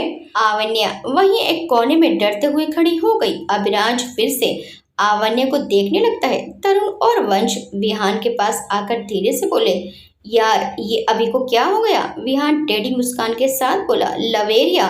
दोनों ने चौंकते हुए अभिराज को देखा, फिर नासमझी से विहान को देखा और बोले, मतलब? विहान मुस्कुराते हुए बोला, अरे पगलो, ये वही है जिसे अभिराज सुबह से ढूंढने के लिए पागल हुआ पड़ा है।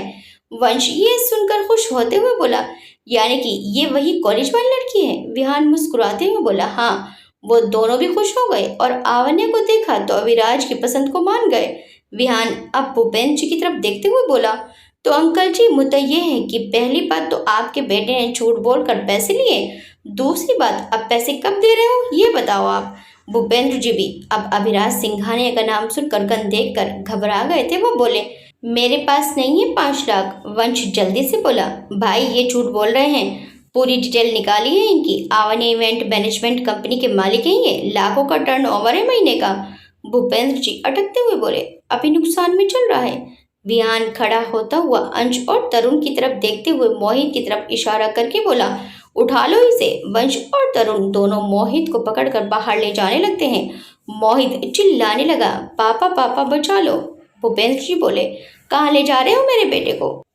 विहान भूपेंद्र जी की तरफ देखते हुए अंगड़ाई लेकर बोला, अंकल जी अगर आप प्यार से अपने बेटे की गलती मान लेते ना तो हम तो ये 5 लाख भी भूल जाते, मगर आप तो हमें ही गलत बोल रहे हो। तो पैसा दोगे तो बेटा वापस मिलेगा। वंश और तरुण मोहित को बाहर ले गए। विहान अभिराज के पास आया जो अभी भी सिर्फ आवन्या को ही देखे जा रहा था और उसके कान में कहा, घर चले अगर दीदार खत्म हो गए हो तो।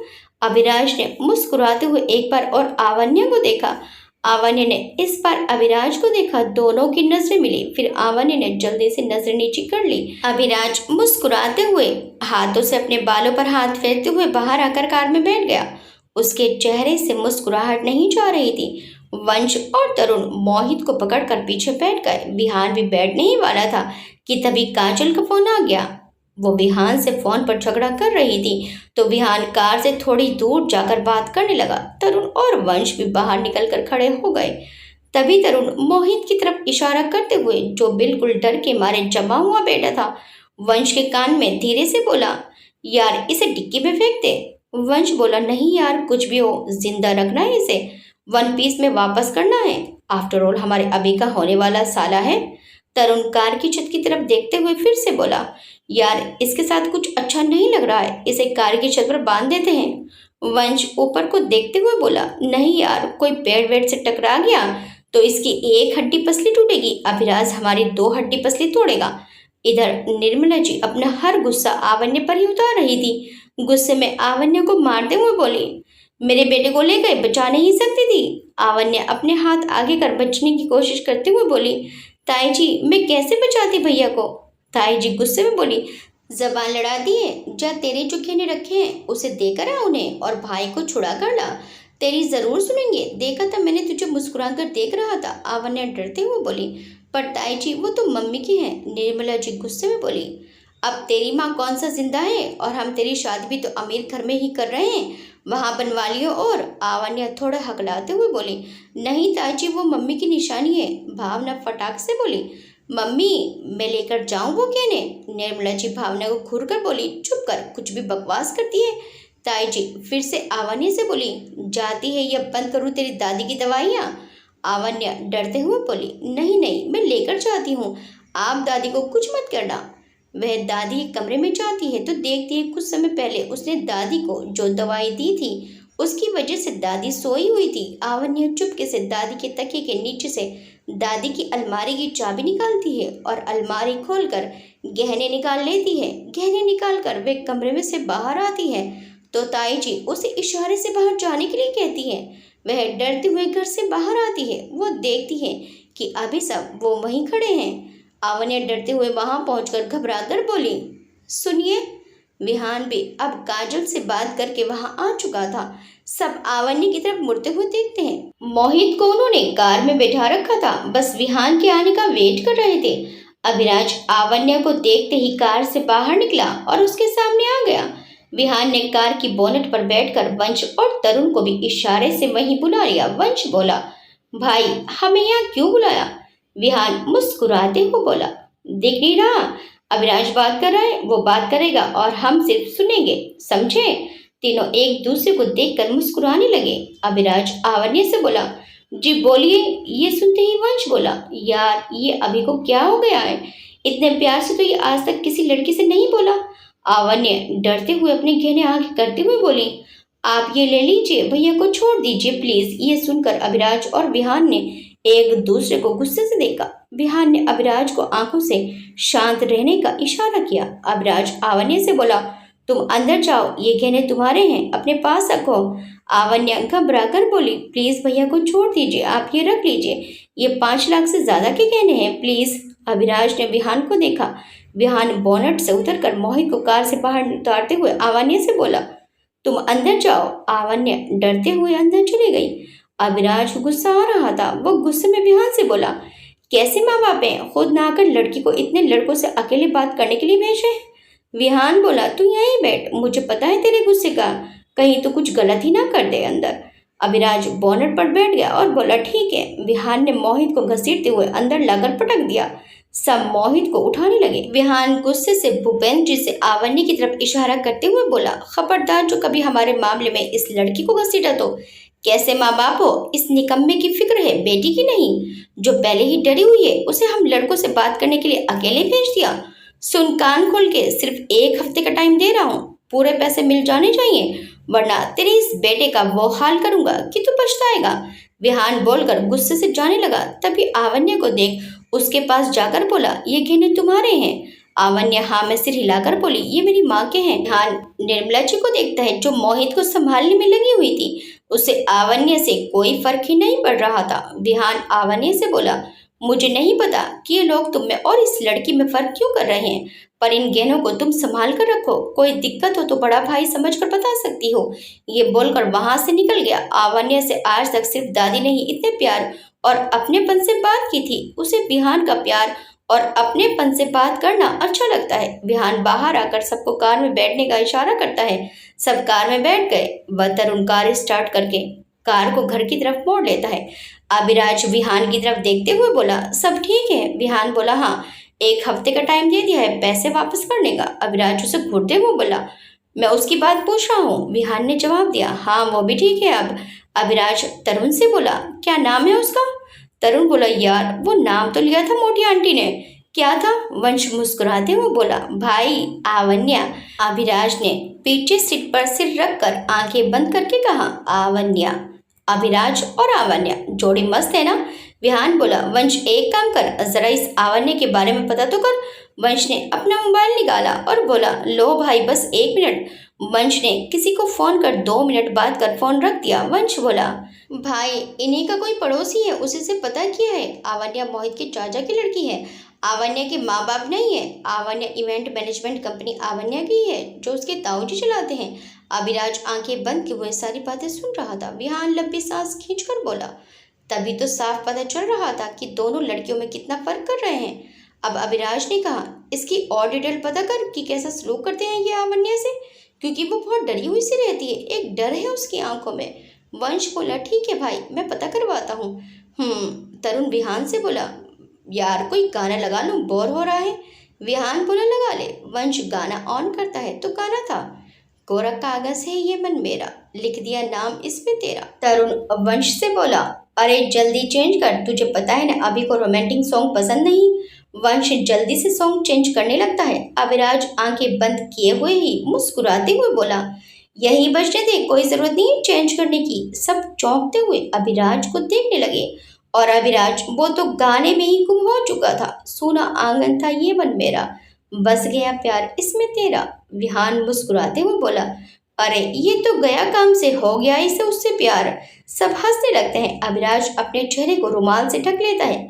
वंश भी मुस्कुराते हुए बोला, अरे अभी भाई को शर्म आ रही है। अभिराज जिस सिचुएशन में था इस सिचुएशन में ही रुमाल रख के वैसे ही बोला, बताऊं सबको, तू चुपचाप गाड़ी चला। सब मुस्कुराते हुए चुप हो जाते हैं। इधर अभिराज आंखें बंद करके रुमाल से चेहरा ढके गाना सुन रहा था और मुस्कुरा रहा था। चारों घर पहुंच गए। घर पहुंचकर विहान बोला, तरुण यार, आंटी ने तो 2 दिन की छुट्टी ली हुई है, खाना बाहर से ऑर्डर कर दे। ठीक है अभी करता हूँ, ये कहकर तरुण खाना ऑर्डर करने लगा। अभिराज अपने रूम में चला गया। विहान और वंश हॉल में सोफे पर पसर गए। खाना ऑर्डर करके तरुण भी सोफे पर पसर गया। अभिराज शावर लेकर आया तो खाना भी आ चुका था। तरुण ने सारा खाना डाइनिंग टेबल पर लगा दिया। खाना लगाते हुए वह वंश से बोला, लगा मैं रहा हूँ खाना, खाना खाने के बाद ये सब तू उठाकर फेंकेगा। वंश ने मुस्कुराते हुए कहा, ओके यार फेंक दूंगा। चारों खाना खाने के लिए डाइनिंग टेबल पर बैठ जाते हैं। तभी अभिराज सबको एक नज़र देखते हुए बोला, कल उठाना ना पड़े, चुपचाप उठ जाना। विहान अभिराज को घूरते हुए बोला, ओए खबरदार, जो मेरी नींद में अपनी आशिकी से खलल डालने की कोशिश की तो खाना खा के जा रहा हूँ, उठा मत दी कल सुबह मुझे गलती से भी। अभिराज मुंह बनाकर बोला। ओए, यहाँ बॉस कौन है? मैं जो भी ऑर्डर दूंगा तुम सबको मानना पड़ेगा, वो भले ही सुबह को जल्दी उठने का भी हो। अब अभिराज वंश और तरुण से बोला, तुम दोनों भी बिना उठाए उठ जाना। वंश और तरुण दोनों बहुत ही बेचारगी भरी नजरों से एक दूसरे को देखते हुए हाँ में सिर हिला देते हैं। तभी विहान अभिराज को रोकते हुए बोला, ओए सन की बॉस, एक मिनट, कल किस खुशी में सुबह जल्दी उठना है? कॉलेज वो आज मिली नहीं थी, सुबह सुबह उसके घर जाकर धरना देगा क्या? अभिराज विहान को आंखें बड़ी करके देखते हुए बोला। वंश और तरुण एक उम्मीद भरी नजरों से अभिराज को देखते हैं। अभिराज सिर खुजाते हुए बोला, वो। विहान बोला, खबरदार हम में से किसी को भी सुबह उठाया तो। वंश और तरुण मुस्कुराते हुए खाना खाने लगते हैं। वंश जल्द से जल्द उस लड़की की डिटेल पता कर कब कब कहाँ जाती है। अभिराज विहान को घूरते हुए बोला, आवन्या। अच्छा जी, आवन्या। और जो तो मेरी काजल को बार बार कजली बोलता है उसका क्या? बेटा अब तो मैं पूरा बदला लूंगा। अभिराज विहान को घूरते हुए बोला, खाना खा लिया ना तो चल जाना आप सोने। अभिराज वंश से कहता है, ये सब साफ करके डस्टबिन में डाल दे और तुम दोनों भी सो जाओ। ये बोलते हुए अभिराज अपनी टी शर्ट निकालने लगता है। उसे देखकर विहान बोला, पता नहीं तुझे क्या नंगा पुंगा सोने में मजा आता है, बनियान तो पहन लिया कर कम से कम। अभिराज बोला, मुझे नहीं आती ऐसी नींद, मैं तो ऐसे ही सोऊंगा। विहान चिढ़कर बोला, तुझे समझाना पत्थर पर सिर मारने के बराबर है। अभिराज कमरे में चला गया और लाइट्स ऑफ करके लेटकर आंखें बंद कर ली। अभिराज वापस आवन्य की आंखों में खो जाता है। उसे बहुत बेचैनी हो रही थी, किसी भी तरह नींद नहीं आ रही थी। उसने उठकर लाइट्स ऑन की और अपनी अलमारी खोलकर अपनी स्केच बुक निकाली, जिसमें वो कभी कभी टाइम पास के लिए स्केचिंग करता था। उसकी ड्राइंग अच्छी थी बचपन से ही, तो कभी कभी किसी का स्केच बनाने की कोशिश करता था। अभिराज ने अपनी आंखें बंद की तो आवन्य का पूरा चेहरा उसकी आंखों के सामने घूमने लगा। उसने उसे ही कागज पर उतार दिया। आवन्य का स्केच देखकर उसके चेहरे पर एक बड़ी सी स्माइल आ गई और वो स्केच को देखकर बोला, कैसी ये कशिश, कैसी ये लगन है। अब तो तेरे चेहरे को देखकर ही सुकून आता है, तो कुछ बोले या न बोले तेरे लबों पर इकरार नजर आता है। पता नहीं कैसी ये बेताबी है, बस तुझे देखकर एक सुकून आता है। उसने उसी स्केच को सीने से लगाया और थोड़ी देर में ही वो सो गया।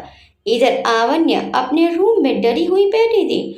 उसे ताई जी की हरकत से बहुत दुख पहुंचा था, पर वहीं विहान की बातों से उसे तसल्ली भी हुई थी। अभिराज की नजरें आवन्या अनदेखा नहीं कर पा रही थी। उसे रह रहकर अभिराज का खुद को देखना अजीब लग रहा था, पर अभिराज की नजरों में कहीं भी गंदगी नजर नहीं आ रही थी, जो उसे हमेशा सौरभ की नजरों में नजर आती थी। आवन्या काफी देर तक रोती रही। रोते रोते वो फर्श पर ही सो गई। ज्यादा रोने की वजह से और ठंडे फर्श की वजह से सुबह से उसका शरीर तप रहा था। सुबह मुश्किल से उसकी नींद खुली जब उसके कानों में निर्मला जी की गालियां पड़ी। वो उठकर रसोई में गई, सबके लिए चाय बनाई। बुखार की वजह से उसका शरीर भी काम नहीं कर रहा था। दादी को कल की किसी भी बात का पता नहीं चला था। आवन्या धीरे धीरे काम कर दादी के पास आई। दादी को चाय नाश्ता दिया। दादी ने देखा तो उसे बहुत तेज बुखार था। दादी ने आवन्या के माथे पर हाथ रखा। आवी, तुझे तो बहुत तेज बुखार है बेटा। आवन्या मुस्कुराने की कोशिश करते हुए बोली, बस दादी, थोड़ा सा शरीर गर्म है, दवाई खा ली थी मैंने, जल्दी ही ठीक हो जाएगा। दादी आवन्या की चिंता करते हुए बोली, पक्का तूने दवाई खा ली थी ना? आवन्या दादी को तसल्ली देते हुए बोली, जी दादी, पक्का खा ली थी। दादी आवन्या का हाथ पकड़कर बोली, चल यहाँ मेरे पास लेट जा, आराम कर ले मेरे पास। आवन्या बोली, नहीं दादी, कॉलेज जाना जरूरी है, एग्जाम आने वाले हैं, प्रैक्टिकल चल रहे हैं, मिस नहीं कर सकती दादी। दादी उदास होकर बोली, पर बेटा तुझे तो बहुत तेज बुखार है। दादी, मैं ठीक हूँ पक्का। दादी, मैं जा रही हूँ, आप अपना ध्यान रखना। दादी ने अब उसका हाथ पकड़कर कहा, मैं तो अपना ध्यान रख लूंगी, पर तू ध्यान से जाना। ठीक है दादी। ये बोलकर आवन्या कॉलेज के लिए निकल जाती है। आवन्या कॉलेज जाने के लिए घर से निकल तो जाती है, पर उसे बहुत ज्यादा कमजोरी लग रही थी। ऊपर से घर से कॉलेज तक उसे पैदल ही जाना था, तो उससे चला भी नहीं जा रहा था और उसे चक्कर भी आ रहे थे। इधर अब अभिराज जी रात को जब देर तक जागे हैं तो सुबह तो नींद खुली ही नहीं। 9 बजे के करीब विहान, वंश और तरुण तीनों तैयार होकर उसके पास आए तो वो स्केच बुक को सीने से लगाए हुए सो रहा था। विहान ने आराम से स्केच बुक उसके हाथों से निकाल ली, पर अभिराज की नींद खुल गई और चिल्लाते हुए बोला, कौन है बे जो मेरी आवन्या को हाथ लगाएगा? सब चौंकते हुए उसे देखते हैं। तब तक अभिराज को एहसास हो जाता है कि वो कहाँ पर है।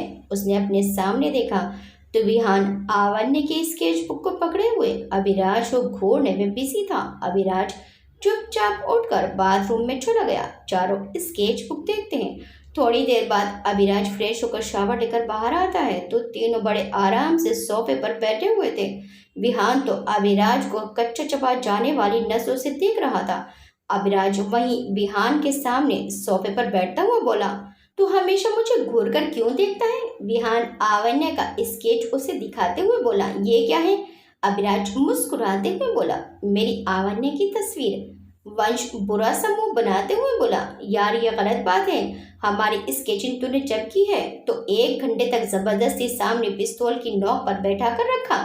दूसरा एक भी स्केच तूने कभी सही नहीं बनाई। और इनकी देखो, बिना सामने बिठाए इतनी प्यारी तस्वीर। विहान गुस्से में बोला, तुम सबसे बुरा एक्सपेरिमेंट तो इसने मेरे चेहरे पर किया है। ऊपर की तरफ के होंठ इतने मोटे कर रखे हैं, एक कान भी छोटा कर दिया, आंखें भी ऐसी बनाई जिससे मुझे मोतियाबिंद हो गया हो। अविराज हंसते हुए बोला, अरे बेवकूफो, तुम्हारी भगवान ने शक्ल ही ऐसी बनाई है तो अब मैं क्या करूं? विहान उसी स्केच बुक से उसे मारते हुए बोला, अच्छा हमारी शक्ल इतनी बुरी और इसकी शक्ल अप्सरा? अभिराज विहान से स्केच बुक छीनकर आवन्य की तस्वीर को देखते हुए बोला, कुछ तो जादू है इसकी आंखों में। विहान चिढ़कर बोला, एक्सरे करवा ली इसकी आंखों का। खबरदार जो आज के बाद हमारा स्केच बनाने की कोशिश की तो। अभिराज हंसते हुए बोला, मैं क्यों बनाऊं अब तुम सबकी स्केच? अब तो अपनी आवन्या की ही बनाऊंगा। तीनों एक साथ मजे लेते हुए बोले, अच्छा? अभिराज मुस्कुराते हुए बोला, जी बिल्कुल। अभिराज मन से बोला, यार नाश्ता तो करा दे। वंश बोला, जनाब आप तो सपनों की दुनिया में खोए हुए थे, आप ही नहीं उठे। हम सब ने तो कर लिया, आज भी आंटी नहीं आई थी तो बाहर से ही नाश्ता मंगवा लिया था। बाहर आइए, मैं लगाता हूँ। वंश बोलकर हॉल में चला गया। अभिराज, विहान और तरुण बाहर हॉल में आ गए। वंश ने नाश्ता लगाया। अभिराज डाइनिंग टेबल पर बैठकर नाश्ता करने लगा। अभी उसने नाश्ता पूरा किया भी नहीं था कि तभी वंश के फोन पर किसी का फोन आ गया। वंश ने 1 मिनट में ही बात करके कॉल काट दी और अभिराज की तरफ देखकर बोला, भाई आवन्या भाभी घर से निकल गई कॉलेज की तरफ। ये सुनते ही अभिराज ने नाश्ता बीच में ही छोड़ दिया और खड़े होकर बोला, तरुण तू ऑफिस के लिए निकल, इतने सब संभाल लेना और तुम दोनों मेरे साथ आओ। ये कहते हुए वे फटाफट फ्लैट से बाहर निकल गया। विहान और वंश भी उसके पीछे पीछे आ गए। वंश ने गाड़ी स्टार्ट की। अभिराज बोला, कौन सी बस से जाती है वो कॉलेज? यार भाभी तो पैदल ही जाती है कॉलेज, वो कभी बस से कॉलेज नहीं गई, पैदल ही जाती है। अभिराज ये सुनकर हैरान हो गया और बोला, पैदल? उसके घर से कॉलेज की दूरी तो लगभग आधे घंटे की है, कैसे जाती होगी वो इतनी दूर पैदल? अभिराज का दिमाग सुन हो गया सुनकर। विहान कुछ सोचकर बोला, अगर उसके पास पैसे होते तो वह कभी पैदल न जाती, तो इसका मतलब ये है कि उसके ताऊ और ताई उसे कॉलेज जाने का किराया नहीं देते। ये सुनते ही अभिराज को बहुत तेज गुस्सा आ गया। उसने अपनी मुट्ठी भींच ली। उसने वंश से पूछा, और कुछ पता चला? वंश बोला, भाई आज शाम तक सब कुछ पता चल जाएगा। अभिराज तो गुस्से से उबल रहा था। अगर उसके सामने इस समय आवन्य के ताऊ ताई जी होते तो वो उन दोनों को गोली मार देता। इतना अत्याचार करते हैं मेरी आवी पर, नहीं छोड़ूंगा किसी को, नहीं छोड़ूंगा। वो लोग थोड़ी ही देर में कॉलेज के उस रास्ते में पहुंच गए जिस रास्ते से आवन्या कॉलेज जाती है। आवन्या से चला नहीं जा रहा था, वो बहुत धीरे धीरे चल रही थी। तभी सामने से आती हुई आवन्या पर सबकी नजर पड़ी। वंश ने गाड़ी रोकी। अभिराज और विहान बाहर निकले और आवन्या के सामने आकर खड़े हो गए। एक तो आवन्या की तबीयत ठीक नहीं, ऊपर से उन दोनों को अपने सामने देखकर वो डर गई। आवन्या विहान और अभिराज को डर कर देखने लगी। अभिराज भी उसे ही देखे जा रहा था। आवन्या का सिर बहुत तेज घूमने लगा, उससे खड़ा नहीं हुआ जा रहा था। देखते ही देखते उसकी आंखें बंद होने लगी। अभी अभिराज कुछ कहता, आवन्या ने अपनी आंखें बंद कर ली। अभिराज उसे गौर से देख रहा था। उसके चेहरे से ही वो उसे ठीक नहीं लग रही थी। तभी अचानक वो नीचे गिरने ही वाली थी। उसे गिरते हुए देखकर अभिराज ने जल्दी से एक हाथ से उसका हाथ पकड़ लिया और दूसरे हाथ से उसे आगे बढ़कर थाम लिया। अभिराज ने जैसे ही आवन्या का हाथ पकड़ा, उसका हाथ छूते ही उसने महसूस किया कि आवन्या का शरीर तप रहा है। अभिराज तो उसे बेहोश देख कर डर गया। उसने आवन्या को आवाज लगाई, आवन्या आवन्या, पर उसे कोई होश नहीं था। वो बिल्कुल बेहोश हो चुकी थी। ये देखकर विहान भी हैरान था। अभिराज घबराते हुए विहान से बोला, यार इसका शरीर तो बहुत दब रहा है, इसे तो बहुत तेज बुखार है। जब तबीयत खराब थी तो घर से निकलने की क्या जरूरत थी इसे। विहान बोला, यार जल्दी उठाकर गाड़ी में बैठ, इसे हॉस्पिटल लेकर जाना पड़ेगा। जल्दी कर। अभिराज ने आवन्य को गोद में उठा लिया। विहान ने गाड़ी का गेट खोला और अभिराज ने आवन्य को पीछे की सीट पर लेटा दिया और खुद उसका सिर अपनी गोद में रखकर बैठ गया। विहान ड्राइवर के बराबर वाली सीट पर बैठ गया और वंश ने जल्दी से गाड़ी हॉस्पिटल की ओर दौड़ा दी। आवन्य की हालत देखकर अभिराज को बहुत घबराहट हो रही थी। वो आवन्य के सिर को प्यार से सहलाने लगा। वो उसके चेहरे को ध्यान से देख रहा था। वे मनी मन सोचने लगा, हे भगवान, मेरी आवी की रक्षा करना, मेरी आवी को कुछ ना हो। रात तो ठीक लग रही थी, रात ही रात में क्या हुआ मेरी आवी को? इसके साथ जरूर कुछ ना कुछ हुआ है।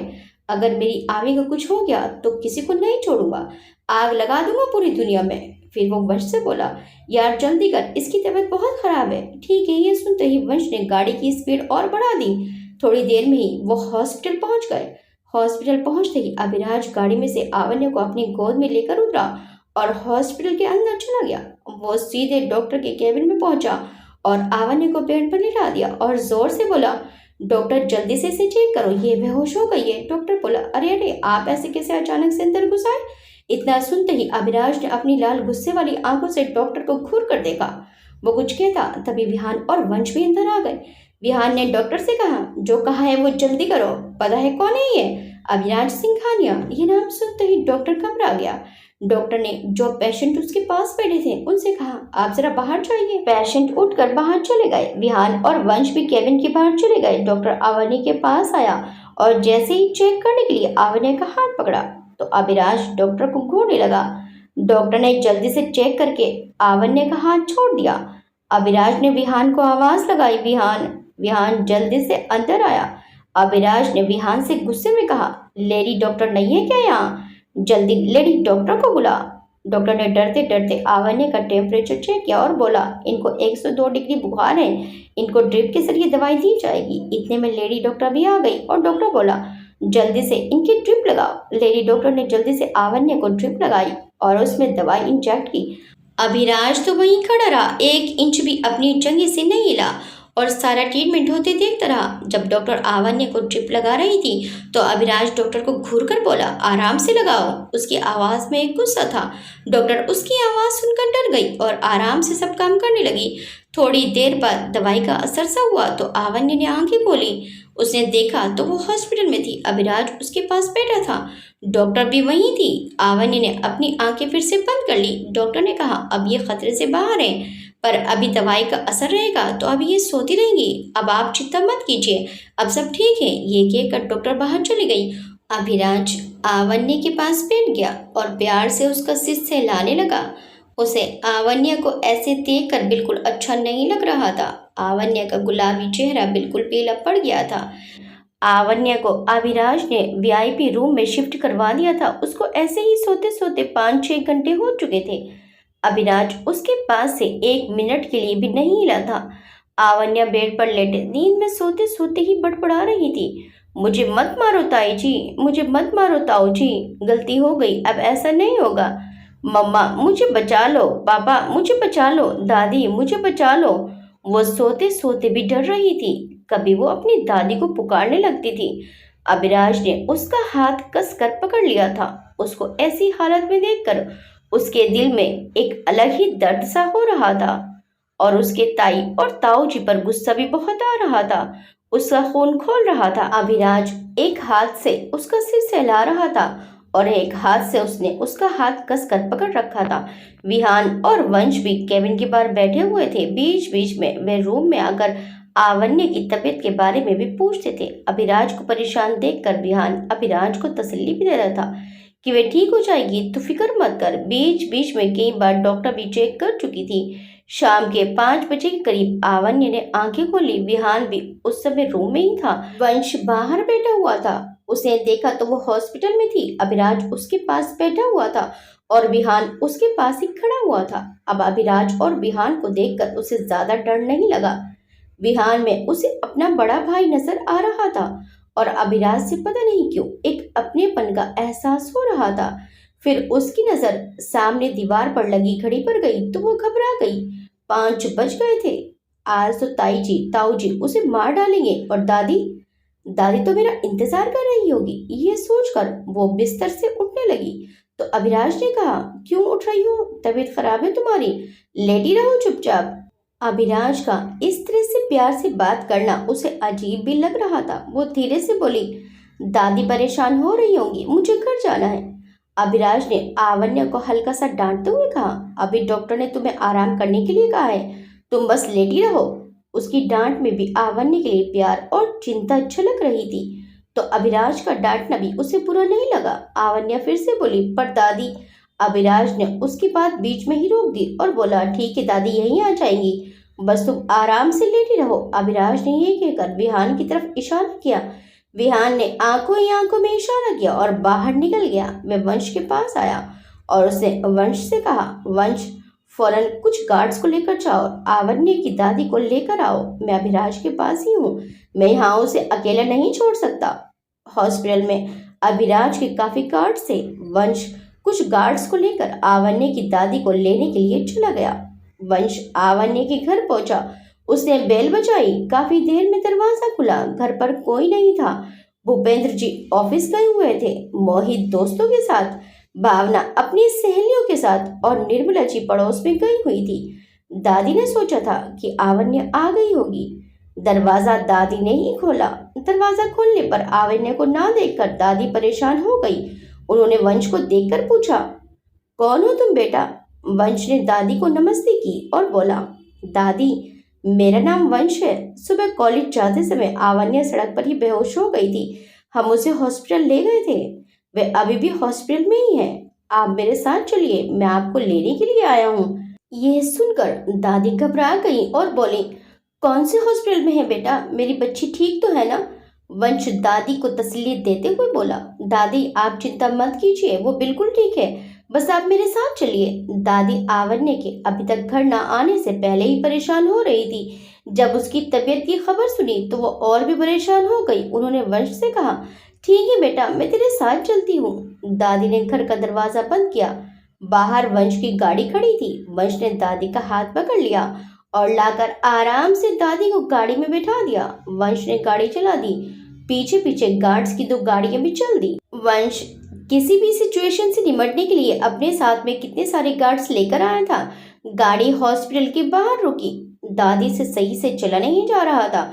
उनकी तबीयत पहले से ही ठीक नहीं थी। वंश ने दादी के लिए व्हील चेयर मंगा लिया। उसने दादी को व्हील चेयर पर बिठाया और आवन्या के रूम की तरफ लेकर चला गया। दादी आवन्या के रूम में आई तो आवन्या आंखें बंद किए लेटी थी और अभिराज आवन्या के पास बैठा था। दादी को देखकर अभिराज उठा और दादी को नमस्ते की। दादी के पैर छूकर दादी की व्हील चेयर को पकड़कर आवन्या के पास ले आया। दादी ने आवन्या को देखा और उसके सिर पर हाथ फेरा और प्यार से बोली, आवी मेरी बच्ची कैसी है तू? आवन्या ने दादी की आवाज सुनकर आंखें खोली। वो दादी को देखकर खुश हो गई और हल्का सा मुस्कुराकर बोली, दादी आप यहाँ? हाँ बेटा, मुझे ये बच्चा लेकर आया है। दादी ने पास में खड़े वंश को देखकर इशारा किया।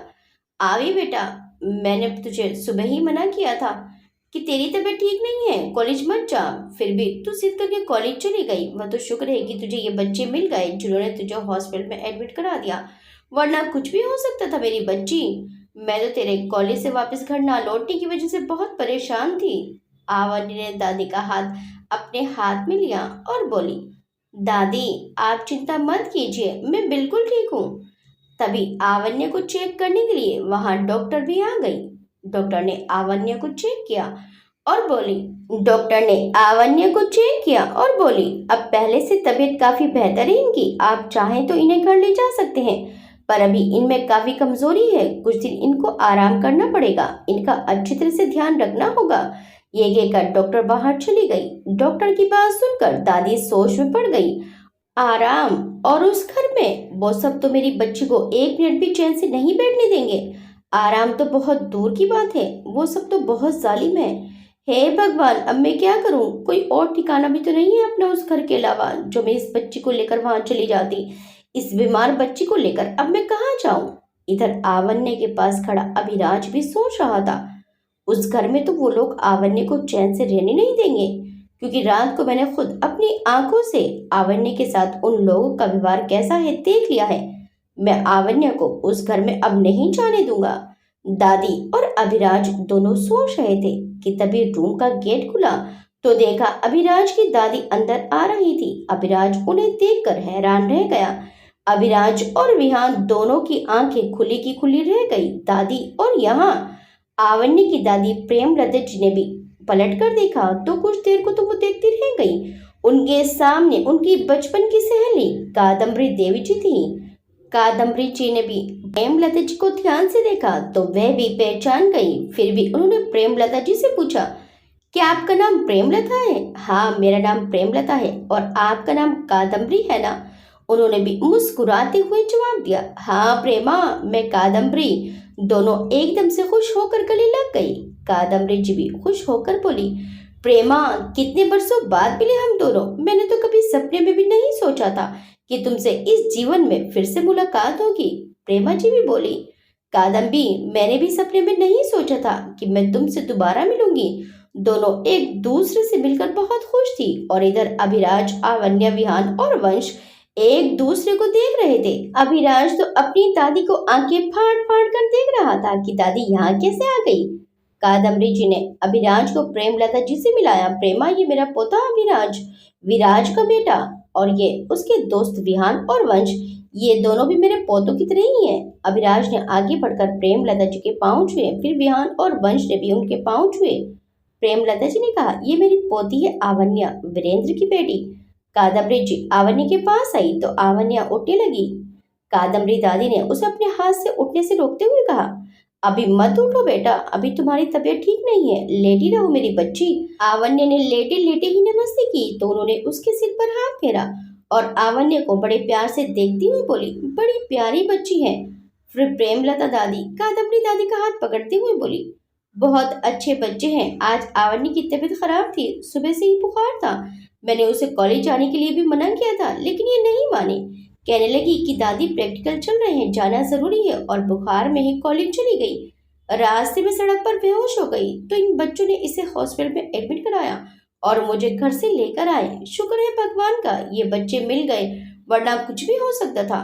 कादम्बरी दादी ने भी प्रेमलता दादी के हाथ के ऊपर हाथ रख दिया। दोनों सहेलियां हाथ पकड़कर सोफे पर बैठ गई और बातें करने लगी। अभिराज, विहान और वंश, वो तीनों एक दूसरे को देख रहे थे। विहान अभिराज के पास आया और बोला, ऐसा लग रहा है ये दोनों मेले में बिछड़ गई थी। अभिराज बोला, वो तो ठीक है, लेकिन इस बात की खबर दादी को पता कैसे चली कि हम हॉस्पिटल में हैं? दादी ने हमारे बीच अपना जासूस छोड़ रखा है। यह दादी मुझ पर नजर रखना कभी नहीं छोड़ेंगी। ये मेरी जासूसी कराती हैं। कौन खबरी लाल है जो सारी खबरें दादी को दे रहा है? अभिराज और विहान ने एक साथ वंश को घूर कर देखा तो वंश ने अपनी नजरें इधर उधर कर ली और बोला, भाई जरा मैं अभी आ रहा हूँ, और ये कहकर रूम से भाग गया। अभिराज और विहान ने एक दूसरे की तरफ देखा और गर्दन हिलाई और दोनों अपने हाथ फोल्ड करके एक दूसरे से सटकर खड़े हो गए। अभिराज बोला, जो मैं सोच रहा हूँ तू भी वही सोच रहा है? तो विहान बोला, हाँ, जो तू सोच रहा है मैं भी वही सोच रहा हूँ। दोनों ने एक साथ कहा, घर का बैधी लंका ढाए। फिर अभिराज बोला, आज तो गया बेटा तू। विहान बोला, आज तो नंबर ले लो इसका। आवन्या फिर से नींद के आगोश में चली गई थी। अभिराज और विहान दोनों दादी के पास बैठ गए और उन दोनों दादी की बातें सुनने लगे। प्रेमलता दादी कादम्बरी दादी से बोली, वीरेंद्र ने छोटी सी उम्र में ही बहुत तरक्की कर ली थी। उसके पास बस एक यही बच्ची थी, आवन्या। उसने अपनी मेहनत से एक कंपनी खड़ी कर ली थी। उसकी कंपनी बहुत अच्छी चल रही थी। अब से 11 साल पहले दिसंबर का महीना था, रात का समय था। वीरेंद्र और उसकी पत्नी सीमा दोनों किसी शादी से वापस आ रहे थे। आवन्या और मैं घर पर थे। कोहरा बहुत ज्यादा था। सड़क पर आते जाते वाहन भी नहीं दिखाई दे रहे थे। वीरेंद्र की गाड़ी सामने से आते एक वाहन से टकरा गई। 2 दिन तक सीमा और वीरेंद्र मौत से जूझते रहे। सीमा ने तो 2 दिन बाद अपने जीवन से हार मान ली और अपनी बच्ची को छोड़कर हमेशा हमेशा के लिए चली गई। वीरेंद्र की हालत भी खराब थी, लेकिन अपनी बच्ची की चिंता में वह अपनी मृत्यु से संघर्ष कर रहा था। जब उसे लगा कि वह अब नहीं बचेगा तो उसने मुझसे अपने वकील को बुलाने के लिए कहा। मैंने वकील को बुला लिया। मेरे बच्चे ने इस दुनिया से जाते जाते अपनी बच्ची के लिए इंतजाम कर दिया। उसने अपनी सारी जायदाद और कंपनी अपनी बेटी आवन्या के नाम लिखवा दी। उसने ये भी लिखवाया कि 22 साल की उम्र के बाद ही आवन्या शादी कर सकती है, इससे पहले उसकी शादी नहीं हो सकती, और अगर उसकी शादी हुई तो सारी प्रॉपर्टी ट्रस्ट में चली जाएगी। इसके अलावा उसने ये भी लिखवा दिया कि अगर उसकी पढ़ाई छूट गई तो वो इस प्रॉपर्टी की हकदार नहीं रहेगी। उसे अपनी पढ़ाई पूरी करनी होगी, तभी ये कंपनी और प्रॉपर्टी उसके नाम होगी, और जब तक सब कुछ आवन्य के नाम नहीं हो जाता तब तक इस प्रॉपर्टी की और कंपनी की देखभाल उसके ताऊजी करेंगे, और उन्हें हर महीने एक निश्चित राशि कंपनी से दी जाएगी। ये बताते बताते प्रेमलता जी रोने लगी। अपने वकील को सब कुछ लिखवाने के कुछ घंटे बाद ही मेरा बच्चा इस दुनिया से चला गया और मेरी बच्ची आवन्या अनाथ हो गई। जिस घर में हम रह रहे हैं वो घर भी आवन्या के ही नाम है, और एक घर जिसमें वीरेंद्र रहता था उसे भूपेंद्र ने किराए पर उठा रखा है, क्योंकि वह उसे अभी बेच नहीं सकता। आवे के 22 साल का होते ही वो उस घर को बेच देगा। ये सब तो ठीक था, चलो कोई बात नहीं, पर मेरी बच्ची आवे के ऊपर इतना जुल्म करते हैं भूपेंद्र, उसकी घरवाली और दोनों बच्चे, कि मेरा दिल छलनी छलनी हो गया है। मुझे तो शर्म आती है उसे अपना बेटा कहने में भी। एक मासूम बच्ची पर कोई इतना अत्याचार कैसे कर सकता है। मैं बेबस होकर सब देखती रहती हूँ। आवन्य का ही सब कुछ है और उसी की ही घर में औकात एक नौकरानी से ज्यादा नहीं है। पूरे घर का काम इस बच्ची से ही करवाते हैं, ऊपर से गालियां पड़ती हैं पूरे दिन। दोनों मियाँ बीवी मारपीट तक करते हैं मेरी बच्ची के साथ। मुझसे अब ये सब कुछ नहीं देखा जाता। इसको ऐसे छोड़कर मैं मर भी नहीं सकती। मैं मर गई तो मेरी बच्ची का क्या होगा, यही चिंता बस दिन रात मुझे खाई जाती है। मुझे इन लोगों पर बिल्कुल भरोसा नहीं है। आवन्या के 22 साल की होते ही ये उसकी शादी कर देंगे और सारी प्रॉपर्टी अपने नाम करा लेंगे। आवन्या के 22 साल पूरे होने में बस 3 महीने बाकी हैं। आवन्या से शादी के लिए इन्होंने एक नालायक लड़के को ढूंढा है। वो मुझे एक फुटी आंख नहीं पाता। इतनी अच्छी बच्ची है आवन्या, अगर इसकी शादी उस नालायक लड़के से हो गई तो इसकी जिंदगी बर्बाद हो जाएगी। बहुत ही बदतमीज लड़का है। मैं अपनी आवी की शादी उससे कभी नहीं होने दूंगी। अब कहाँ से ढूंढूं मैं कोई अच्छा सा लड़का उसके लिए। मुझसे तो अब चला फिरा भी नहीं जाता। मैं बेबस और लाचार हो गई हूँ। ये कहते कहते प्रेमलता दादी जी रोने लगी। आज प्रेमा दादी के बरसों से सीने में दबा दर्द अपनी सहेली को देखते ही बाहर आ गया।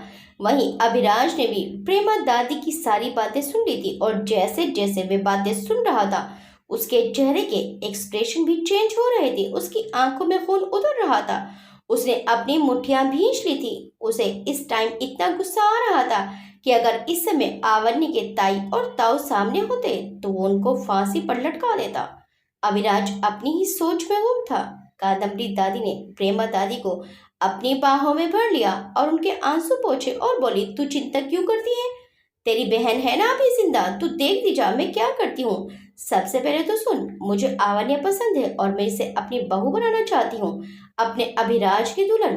बोल, तुझे ये रिश्ता पसंद है? प्रेमलता जी हैरानी से कादम्बरी जी के चेहरे को देखने लगी, और वहीं अभिराज के कानों में जैसे ही दादी की ये बात पड़ी उसका ध्यान टूटा। उसका गुस्सा दादी की बात सुनकर एकदम से भाग गया। उसने विहान की तरफ देखा। विहान भी हैरानी से अभिराज की तरफ देख रहा था। विहान और अभिराज दोनों का मुंह ये सुनकर खुला का खुला रह गया।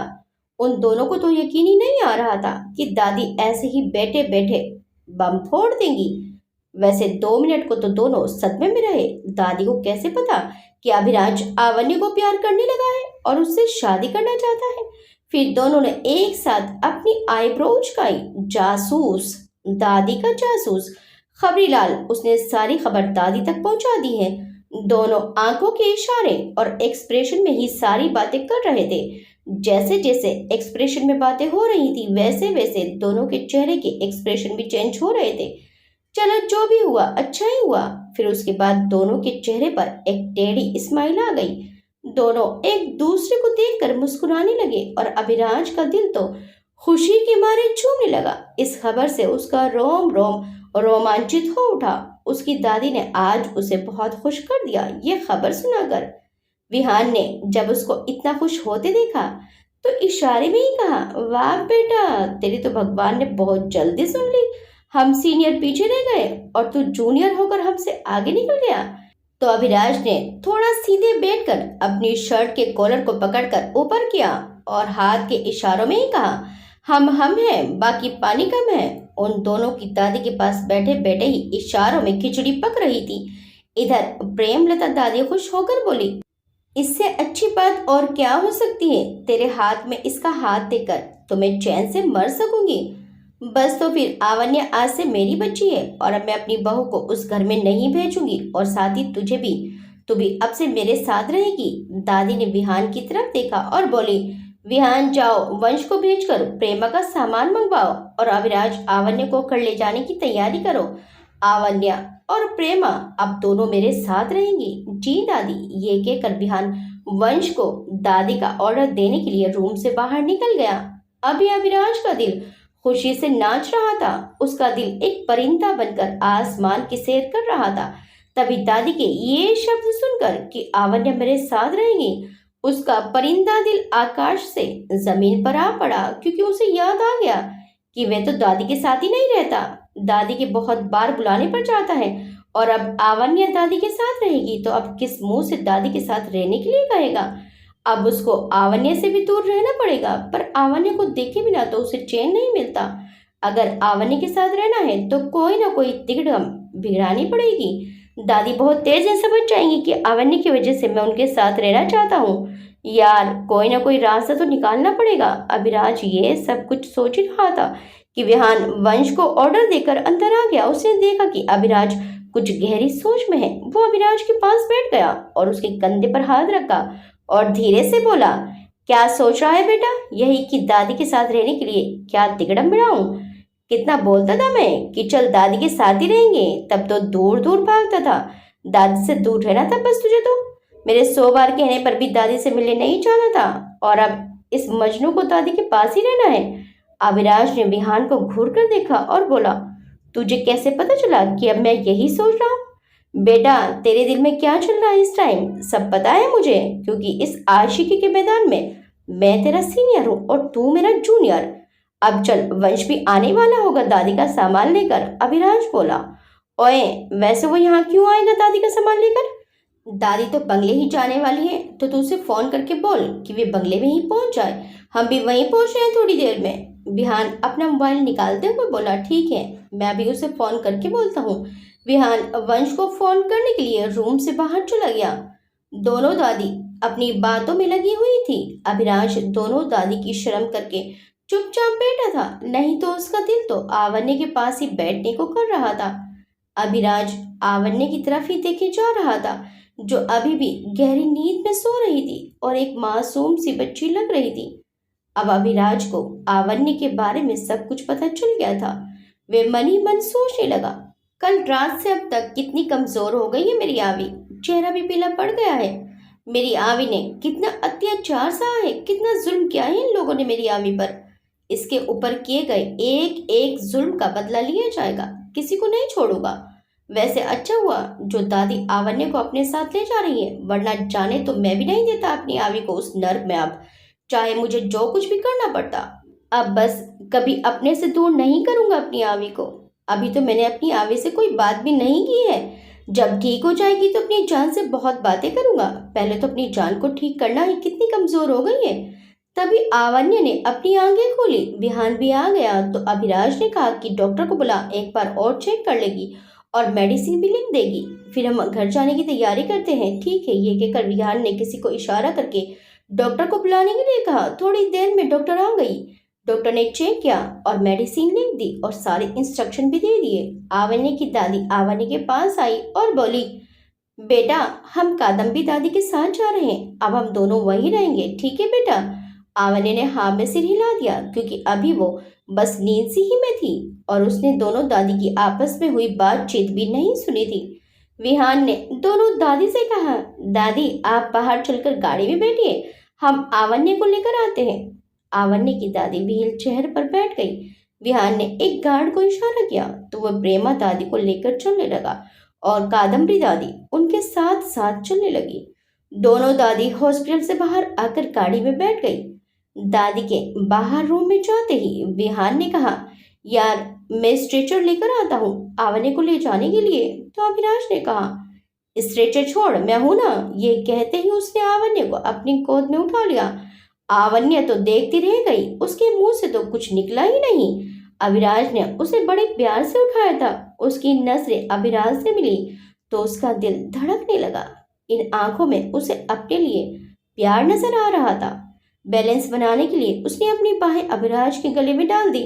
वो बस अभिराज को देखे जा रही थी। उसे ये तो याद था कि वो अभिराज और विहान को देखकर बेहोश हो गई थी। बाकी उसे ये भी नहीं पता कि वो हॉस्पिटल कैसे आई। सुबह से रात होने को है। जब भी उसकी आंख खुली तो उसने अभिराज को अपने पास बैठा पाया। आज से पहले कभी किसी ने दादी के अलावा उसकी इतनी फिक्र नहीं की थी। अभिराज की बाहों में उसे एक अजीब सा सुकून मिल रहा था, एक अपनापन। अभिराज की मजबूत बाहों में वे अपने आप को बहुत सुरक्षित महसूस कर रही थी। सौरभ की छुअन से जहां उसे घिन आती थी, वहीं अभिराज की छुअन उसके दिल को धड़का रही थी। एक प्यारा सा एहसास उसके दिल में पनप रहा था। अभिराज की छुअन में कहीं कोई गंदगी नहीं थी। वो चुपचाप बस अभिराज को ही देखने लगी। अभिराज ने उसे अपनी गाड़ी की पीछे की सीट पर लिटा दिया और खुद भी गाड़ी में बैठ गया और आवन्य का सिर अपनी गोद में रख लिया। विहान भी अभिराज वाली गाड़ी में ड्राइवर के बराबर वाली सीट पर आकर बैठ गया। विहान के बैठते ही ड्राइवर ने गाड़ी स्टार्ट कर दी। अभिराज की गाड़ी के चलते ही दादी वाली गाड़ी भी ड्राइवर ने स्टार्ट कर दी। अभिराज की गाड़ी के पीछे पीछे दादी की गाड़ी भी चल दी और पीछे पीछे 4-5 गाड़ियां बॉडीगार्ड्स की भी चल दी। कुछ ही समय में गाड़ी शहर के बाहर पहुंच गई और गाड़ी एक आलीशान बंगले के पास जाकर रुक गई। गाड़ी को देखते ही गार्ड्स ने बंगले का गेट खोल दिया। अभिराज की गाड़ी अंदर चली गई और पीछे पीछे सारी गाड़ियां भी अंदर पोर्च में जाकर खड़ी हो गई। अभिराज ने गाड़ी का दरवाजा खोला और आवन्य को अपनी गोद में उठा लिया और बंगले के अंदर लेकर चला गया। आवन्य को उसने एक रूम में ले जाकर बेड पर लिटा दिया। कादम्बरी दादी भी गाड़ी से उतर गई। विहान ने प्रेमा दादी को गोद में उठाया और अंदर लेकर चला गया। उसने दादी को दूसरे रूम में लिटा दिया। दादी ने विहान से पूछा, बेटा आवन्य कहाँ है? तो विहान ने जवाब दिया, दादी आप उसकी चिंता मत कीजिए, आप आराम कीजिए, उसे दूसरे रूम में लिटा दिया है, उसे आराम की जरूरत है अभी। तो दादी ने कहा, ठीक है बेटा। कादम्बरी दादी भी प्रेमा दादी के कमरे में आ गई और बोली, तू आवन्य की चिंता मत कर, वो अब ठीक है, तू आराम कर, मैं तेरे लिए कुछ खाने को भेजती हूँ, ठीक है। ये बोलकर वो प्रेमा दादी के कमरे से बाहर आ गई और बेड को ऑर्डर दिया दादी के लिए कुछ बनाने के लिए।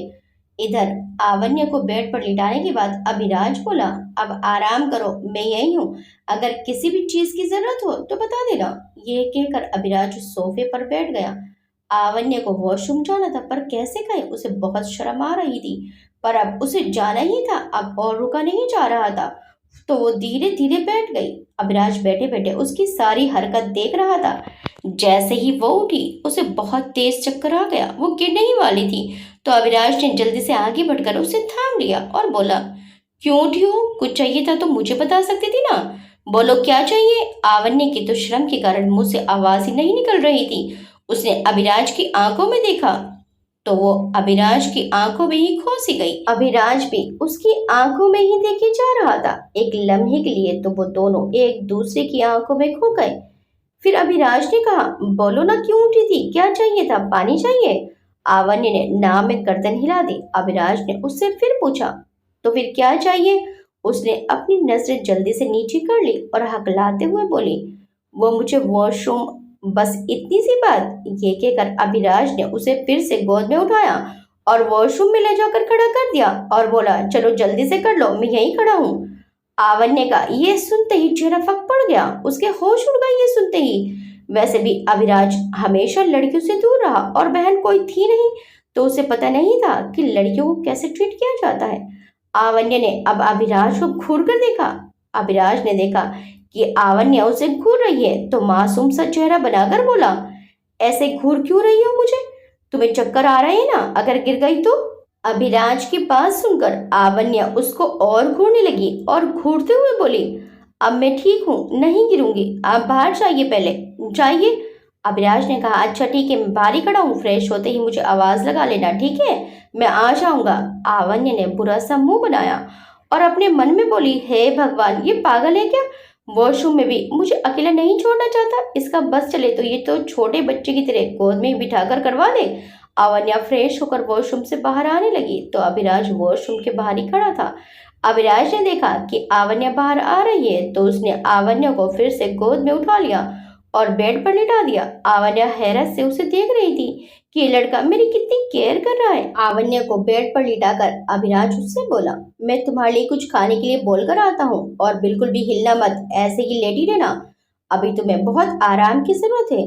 आवन्या तो हैरानी से मुंह खोले आंखें फाड़ फाड़ कर उसे देख रही थी। उसकी जिंदगी में पहली बार कोई उसकी इतनी केयर कर रहा था। नहीं तो ताऊ जी के यहाँ तो बुखार में भी उसे काम करना पड़ता था और ऊपर से जरा सा काम गलत होते ही उसे गालियां और मार भी पड़ती थी। ये कहकर वे कमरे से बाहर चला गया। आवन्या ने एक लंबी सांस ली और बोली, चला गया। वह सोचने लगी, ये तो मुझे फटाक से बात बात पर गोद में ऐसे उठा लेता है जैसे कि मैं कोई गुड़िया हूँ। अविनाश के कमरे से बाहर जाते ही दादी आवन्या के पास आ गई और उसके पास आकर बैठ गई। उसके माथे पर हाथ रख कर देखा तो अब बुखार नहीं था।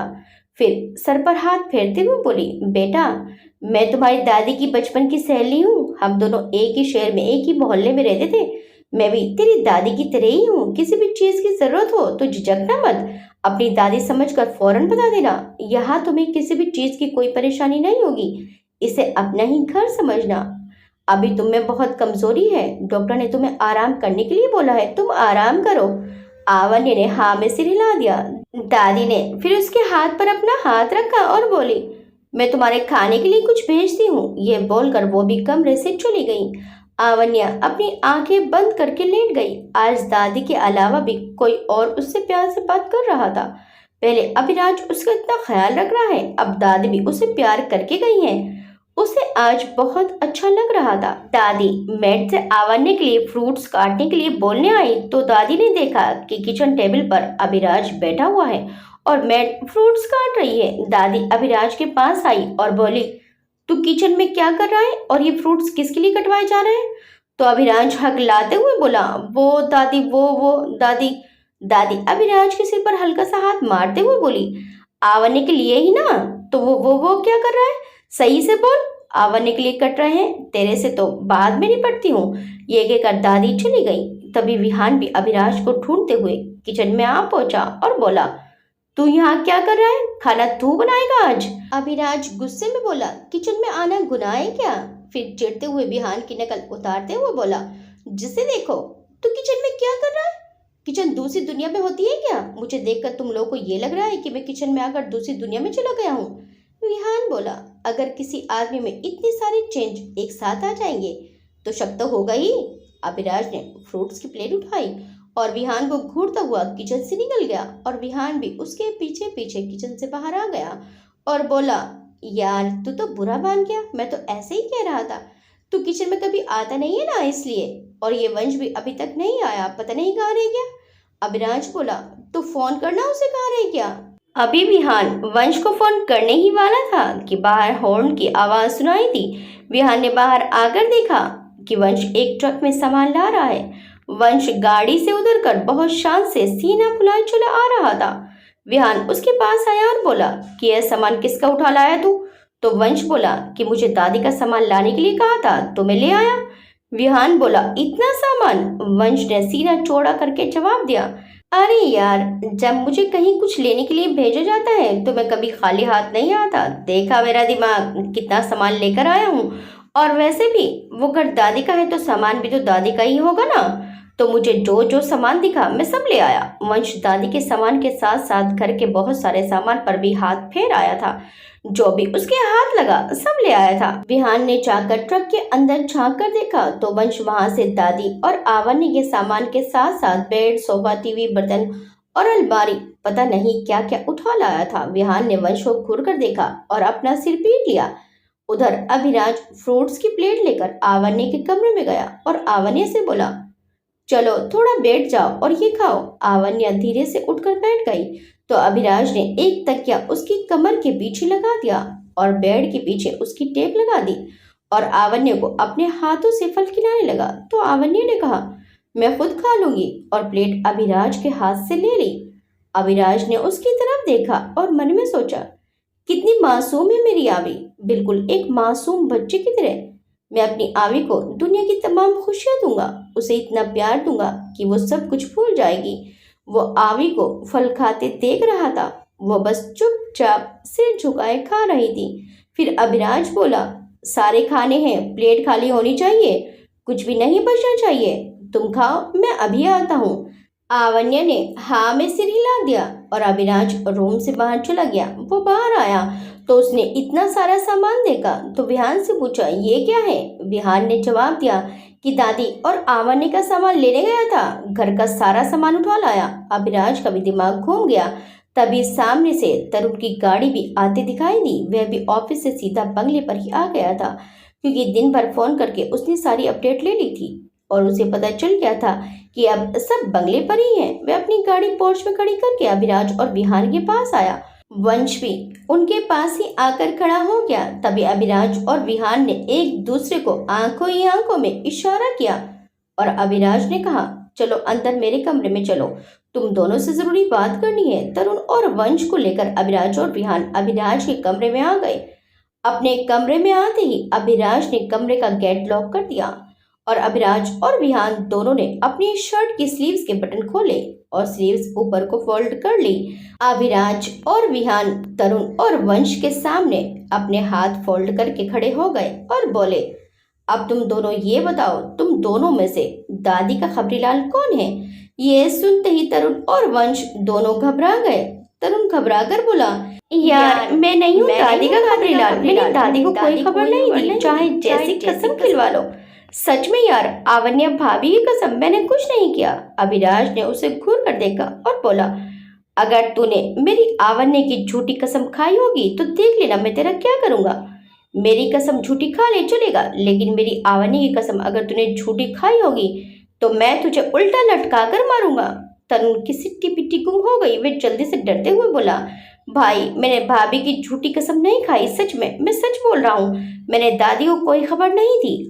अभिराज और विहान ने उसे घूर कर देखा और ऊपर से नीचे तक एक नजर डाली। फिर अभिराज बोला, तो आजा इस तरफ, अब बचा ये वंश, अब तू बोल, तू क्या कहेगा? वंश की तो हालत खराब हो गई थी। वो जल्दी से भागकर बेड पर खड़ा हो गया और बोला, देखो भाई, पहले ही बता रहा हूँ, अगर तुम लोगों ने मुझे हाथ भी लगाया तो मैं दादी को बता दूंगा। मुझसे तो दादी ने ही कहा था तेरी हर बात को बताने के लिए। दादी ने मुझे धमकी दी थी, अगर मैंने तेरी सारी बातें उनको ना बताई तो वो मुझे कमरे में बंद करके मारेगी। फिर मैं क्या करता? रोजाना की सारी डिटेल दादी को देनी पड़ती थी मुझे। तीनों ने एक साथ कहा, गद्दार, हम तुझे हाथ नहीं पैर लगाएंगे खबरीलाल। और तीनों ने बेड को घेरते हुए अपनी अपनी पोजीशन ले ली। वंश ने कुछ करने से पहले ही चिल्लाना शुरू कर दिया, दादी बचा लो, इन जानवरों से मुझे, दादी बचा लो। वंश इधर उधर से निकलने की कोशिश करने लगा, पर तीनों उसे बेड पर से निकलने नहीं दे रहे थे। वंश किसी भी तरह से भागने की फिराक में था। वो भागकर दादी के पास जाना चाह रहा था, क्योंकि इस समय दादी ही इन तीनों से उसे बचा सकती थी, पर तीनों ने उसे भागने नहीं दिया। विहान ने आगे बढ़कर उसे दबोच लिया और फिर अभिराज और तरुण भी आ गए और उन चारों की गुत्थम गुत्था होने लगी। तीनों ने मिलकर वंश पर अपना हाथ साफ किया। आज तो उन तीनों ने वंश का नंबर ले लिया। कुछ देर तक गुत्थम गुत्थी के बाद चारों हाफने लगे और बेड पर ही कोई इधर को लेट गया, कोई उधर को लेट गया। वंश का तो बुरा हाल था, उसकी तो तीनों ने अच्छी सुताई कर दी थी। वो रोनी शक्ल बनाकर बैठा हुआ बड़बड़ाने लगा, हे भगवान, तू ही बता मैं क्या करूं? अगर दादी को कुछ ना बताओ तो दादी मारती है, और दादी को कुछ बता दो तो पोता मारता है।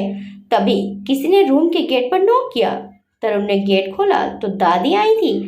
दादी अंदर आ गई। दादी ने शक करते हुए पूछा, ये कमरे से कैसी आवाजें आ रही थी और ये गेट बंद करके तुम चारों क्या कर रहे थे? दादी की आवाज सुनकर विहान और अभिराज दोनों उठकर बैठ गए और दादी की आवाज सुनकर वंश ने अपना सिर उठाया जो घुटने में दिए बैठा था और भागकर दादी के पास आ गया और दादी से बोला, दादी, इन तीनों ने मुझे बहुत मारा, मैंने आपको सारी बात बता दी थी, इसलिए इन्होंने मुझे मारा है। दादी, आपने ही तो कहा था मुझे एक एक बात बताने के लिए, फिर भी इन तीनों ने मुझे मारा। दादी ने वंश के कान पर हाथ फेरा और बोली, तू ही तो मेरा सबसे अच्छा बच्चा है, मेरा सारा कहा मानता है, तुम लोगों ने इसे क्यों मारा? मैंने ही कहा था इसको सब कुछ बताने के लिए। फिर दादी वंश के सिर पर हाथ फेर कर बोली, अब जब इन्होंने तुझे मारा है तो तू इनके साथ मत रहना, तू आज से मेरे साथ यहीं रहेगा और ये तीनों फ्लैट में रहेंगे। दादी ने उन तीनों की तरफ देखा और बोली, तुम अब तक यहीं हो, चलो अपने फ्लैट में जाओ, यहाँ क्या कर रहे हो अभी तक? अब तक तो चले जाने चाहिए था तुम्हें, क्यों नहीं गए अब तक? दादी की बात सुनकर अभिराज के होश उड़ गए। दादी उसे यहाँ से जाने के लिए कह रही थी। अभिराज उठकर दादी के पास आया। अभिराज को पास आते देखकर वंश दादी के पीछे छुप गया। अभिराज दादी से बोला, दादी मैंने सोचा है कि आप अकेली रहती हैं, आप कब तक अकेली रहेंगी, तो मैं सोच रहा हूँ कि अब मैं यहीं रहने लगूँ आपके साथ। ठीक है ना दादी? दादी ने मुंह बनाकर कहा, अब तक तो तुझे मेरे अकेले रहने की चिंता हुई नहीं, तो आज कैसे होने लगी? रहने दे, मुझे नहीं रखना तुझे अपने पास। मेरे पास अब मेरी आवन्या और मेरी सहेली भी आ गई है और वंश भी मेरे पास ही रहेगा। अब मुझे तेरी जरूरत नहीं है, तू जा अपने फ्लैट में और इन दोस्तों को भी लेता जा। वंश के चेहरे पर बड़ी सी विजय मुस्कान आ गई। उसने उन तीनों की तरफ सिर फग्र से बुलंद करके एक जहरीली मुस्कान फेंकी और दादी से बोला, दादी आओ, यहाँ खड़े होकर टाइम वेस्ट करने से कोई फायदा नहीं है, आप अपने कमरे में चलिए, मैं आपके पैर दबा देता हूँ। दादी ने भी कहा, चल ठीक है, मैं चलती हूँ और तुम तीनों निकलो यहाँ से, दोबारा यहाँ मत घुस जाना। ये कहकर दादी पलट गई और रूम से बाहर जाने लगी। वंश भी उनके पीछे पीछे जाने लगा। वंश ने जाते जाते झटके से सर घुमाकर उन तीनों की तरफ देखा और उन तीनों की तरफ मुंह बनाकर झटके से अपना सिर फिर से आगे कर लिया और दादी को साथ लेकर उनके रूम से चला गया। वो तीनों तो वंश का ये रूप देखकर हैरान थे। तीनों एक साथ बोले, दादी का चमचा, गद्दार कहीं का। विहान बोला, यार जैसे सरकार गिराने के लिए विधायक तोड़े जाते हैं, ऐसे ही दादी ने हमारे दोस्ती के किले को गिराने के लिए हमारा सेनापति तोड़ लिया। यार मानना पड़ेगा दादी को, दादी तो दादी हैं, हमारी दादी ग्रेट है। अभिराज तो दादी की इस बात से दुखी था कि उन्होंने उसे यहाँ से जाने के लिए जो कह दिया था। वो अब क्या करे? पहले यहाँ आना नहीं चाहता था, अब यहाँ से जाना नहीं चाहता। अभिराज को किसी सोच में गुम देखकर विहान ने उसके कंधे पर हाथ रखा और बोला, किस सोच में डूब गया? अभिराज मुंह लटकाकर बोला, यार दादी तो भगा रही है यहाँ से, अब क्या करूं? एक काम करो, तुम दोनों चले जाओ, मैं यहीं रुक जाता हूँ कैसे भी करके। विहान बोला, सोच नहीं मत कि मैं तेरे बिना चला जाऊंगा, मैं तेरे साथ रहूंगा, जहाँ तू वहां मैं। तरुण भी अपनी टांग अड़ाते हुए बोला, और जहाँ तुम दोनों वहां मैं भी कहीं नहीं जाऊंगा। अभिराज बोला, तो यार कुछ सोचो, अब दादी को कैसे पटाएं? वो तीनों दादी के साथ रहने के लिए कोई तिकड़म ढूंढने के लिए बैठ गए। आगे क्या होगा? अभिराज, विहान और तरुण दादी के साथ रहने के लिए क्या तिकड़म बिड़ाएंगे? जब आवन्या को अभिराज से अपने रिश्ते के बारे में पता चलेगा तो उसका क्या रिएक्शन होगा? अभिराज आवन्या के ताऊजी से कैसे बदला लेगा? देखें इस कहानी के तीसरे भाग में। आपको ये कहानी कैसी लगी हमें कमेंट करके ज़रूर बताइएगा। वीडियो चलिए तो वीडियो को लाइक शेयर सब्सक्राइब करना मत भूलिएगा। मिलते हैं इस कहानी के 4th पार्ट में। Till then bye bye.